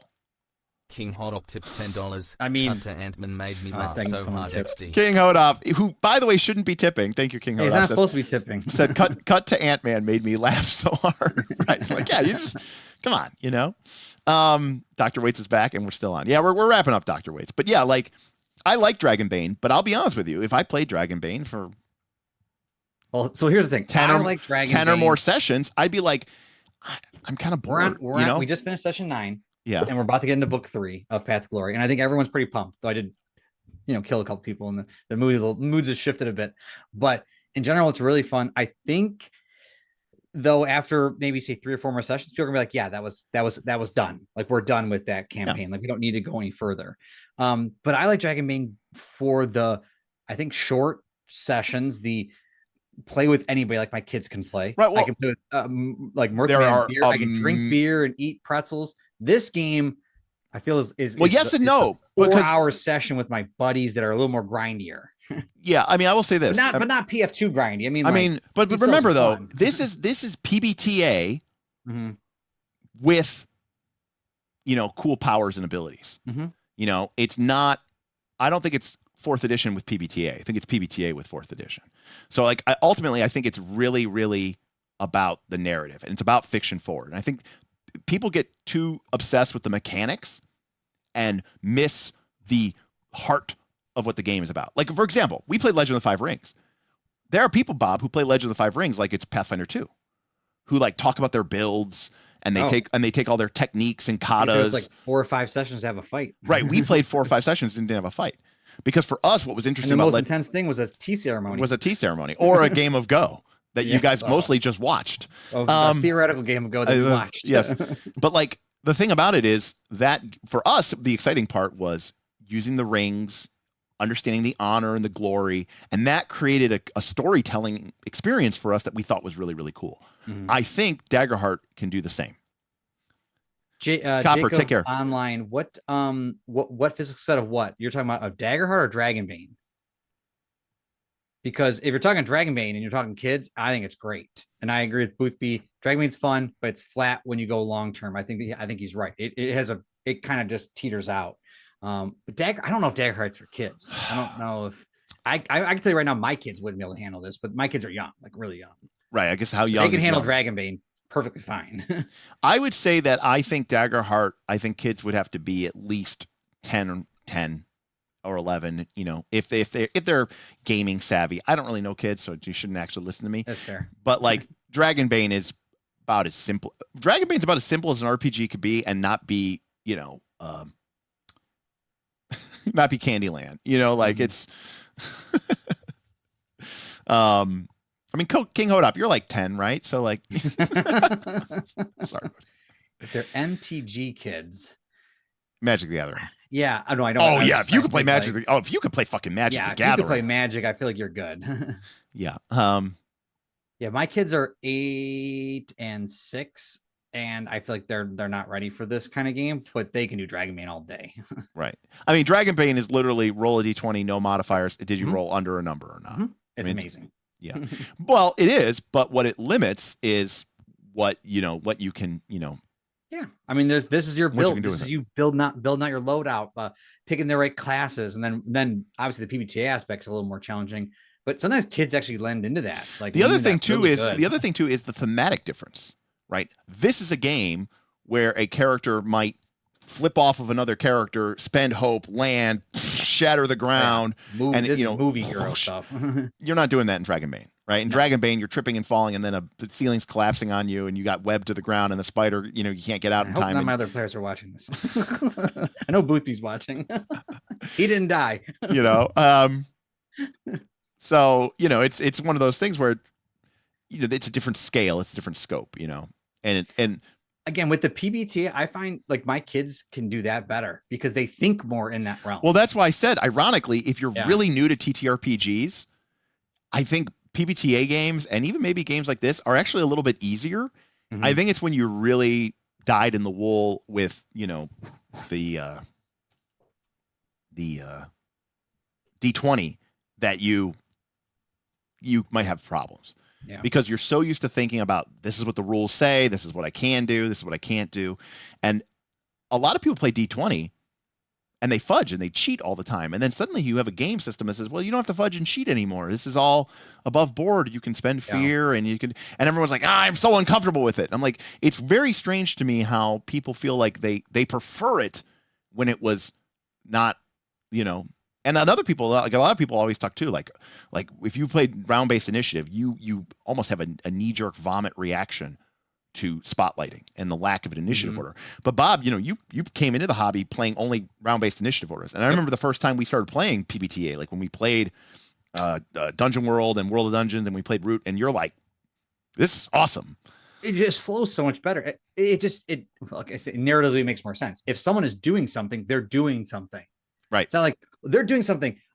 You over there, what are you doing? I actually didn't think I had anything to do. Yeah, but it's your turn. So what are you going to do? Right. Delay. Like, I mean, like, what are we doing here? Right. What are we even doing here? Right. Yeah. But like the other guy's like, no, I have all this cool stuff I'm going to do. Well, I'm going to just keep doing that until someone's like, oh, he did that thing. Now I kind of want to do this thing. Perfect. Let's switch over to there. Right. And that's another reason why, and last thing I'll say, a lot of people say, I really like round-based initiative because it's good for like the shy people at my table. Mm-hmm. But I actually find the opposite's kind of true, because when you have shy people at your table, I think it's much better to sort of wait until they're ready to do their thing. Mm-hmm. And you obviously have to pay more attention and you have to be more mindful and you have to be looking out for those opportunities. But like, well, someone like Rory's that way. He's a little more shy. Right. He's not going to jump in and do something, but there might be the time where it's coming. And he wants to do the thing. But you get into this situation with D20 Initiative where it's like, all right, it's your turn, go. And they're like, I'm totally not ready for this. I feel like I'm being put on the spot, Mm-hmm. Enrique says, I feel like people that hate on no initiative combat are people that are reading the rules but have never actually played it. Oh, yes, I am talking to you, Reddit people. Yeah. And I think it's because you're used to this, they're imagining some worst case scenario, right, where there's no GM and it's like, oh, so a player takes, an action 55 times. I will say there is one area of Daggerheart that I completely disagree with, which is I do not think that the players should be, especially in a combat or a tense situation or the ceiling is collapsing, I don't think the players should be deciding amongst themselves who gets the spotlight next. I think the GM should maintain control of the spotlight at all times, but especially during conflict and combat. I want the GM to be like, Bob, go. All right, mm-hmm. Smith. All right, I'm spinning a fear, I'm interrupting. Back to Bob. Over to George. I wonder if they do that. Over to George. Kaz. Not all GMs are ready for that. Like maybe if they became more experienced with PBTA, they could be like, I can take the reins now. Yeah. Horace, I actually love that idea.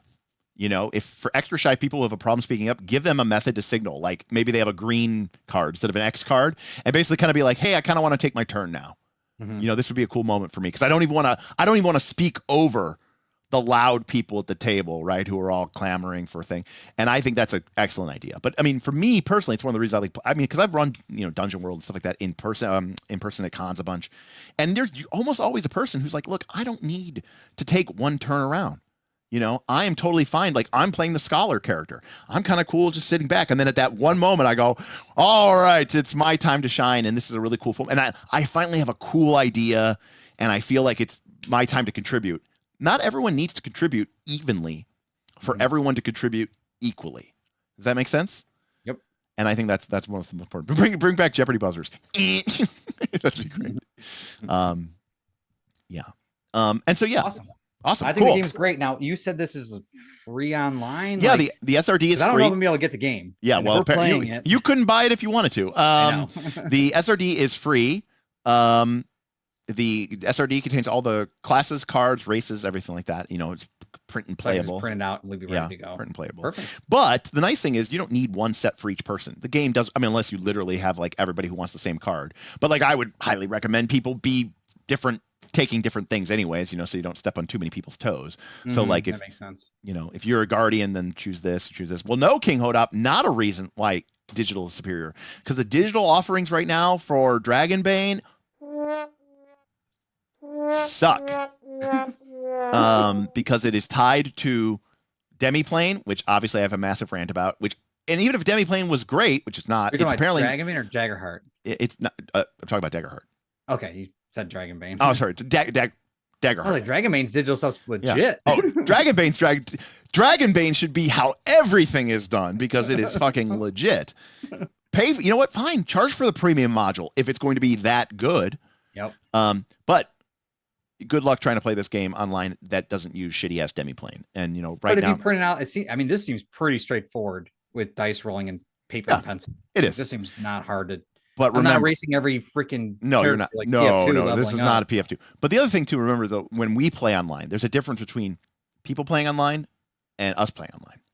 Right? Like it's nice to be able to, for people at home to be able to see the dice rolls. And I like being able to see the dice rolls. You know what I mean? Like that, you know? So, 6 says, homebrew class you're working on, support class themed after being a merchant or sponsor, you fund the adventure and hand out buffs on rest. That's pretty sweet. You do miss the cool art in the SRD. That is true.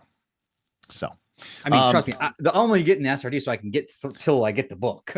Right. Eric Corso says, why is Demiplane shit? Well, very briefly, and there's a very famous epic rant. You can go watch. How long do we have to be on this podcast, this video? Long story short, it's shit because you have to buy it for Demiplane. And if Demiplane crashes or goes down or goes out of business, too bad. So sad. You bought it and now you don't have it. It's not like a PDF that you can just kind of hold it and use it forever. It's linked to that platform. And then if you want to be able to use Demiplane to say make more than one character, you not only have to buy the book and the system, you then have to sign up for their monthly subscription. So now you're buying it and you're paying a subscription cost. So it's somehow the worst of both worlds. So anyways, all right. That's going to do it for us. We're going to be back Thursday to talk about Northern Reaches. Now, remember, that's Pathfinder 2, but I encourage you to come if you're interested in these and how we have structured and what we've learned over the past 4 seasons to create a really cool mega community game. Maybe you're interested in running one for yourself, or maybe you're just interested in how the process, goes into that, and then, from that point on, I don't know what's going up this weekend. I got to run back-to-back Torchbearer games Saturday and Sunday. So there probably will not be streams Saturday and Sunday, but we shall see because you guys funded. Well, you guys did amazing with the funding. We got, not only do we have another design stream coming up, but I still owe you another GM stream, and you guys are really doing a great job of bribing us to get this actual play going. So real quick, shout out to King Hodop, Cephalopod, the Volcanic Shepherd, Mark T, Aaron,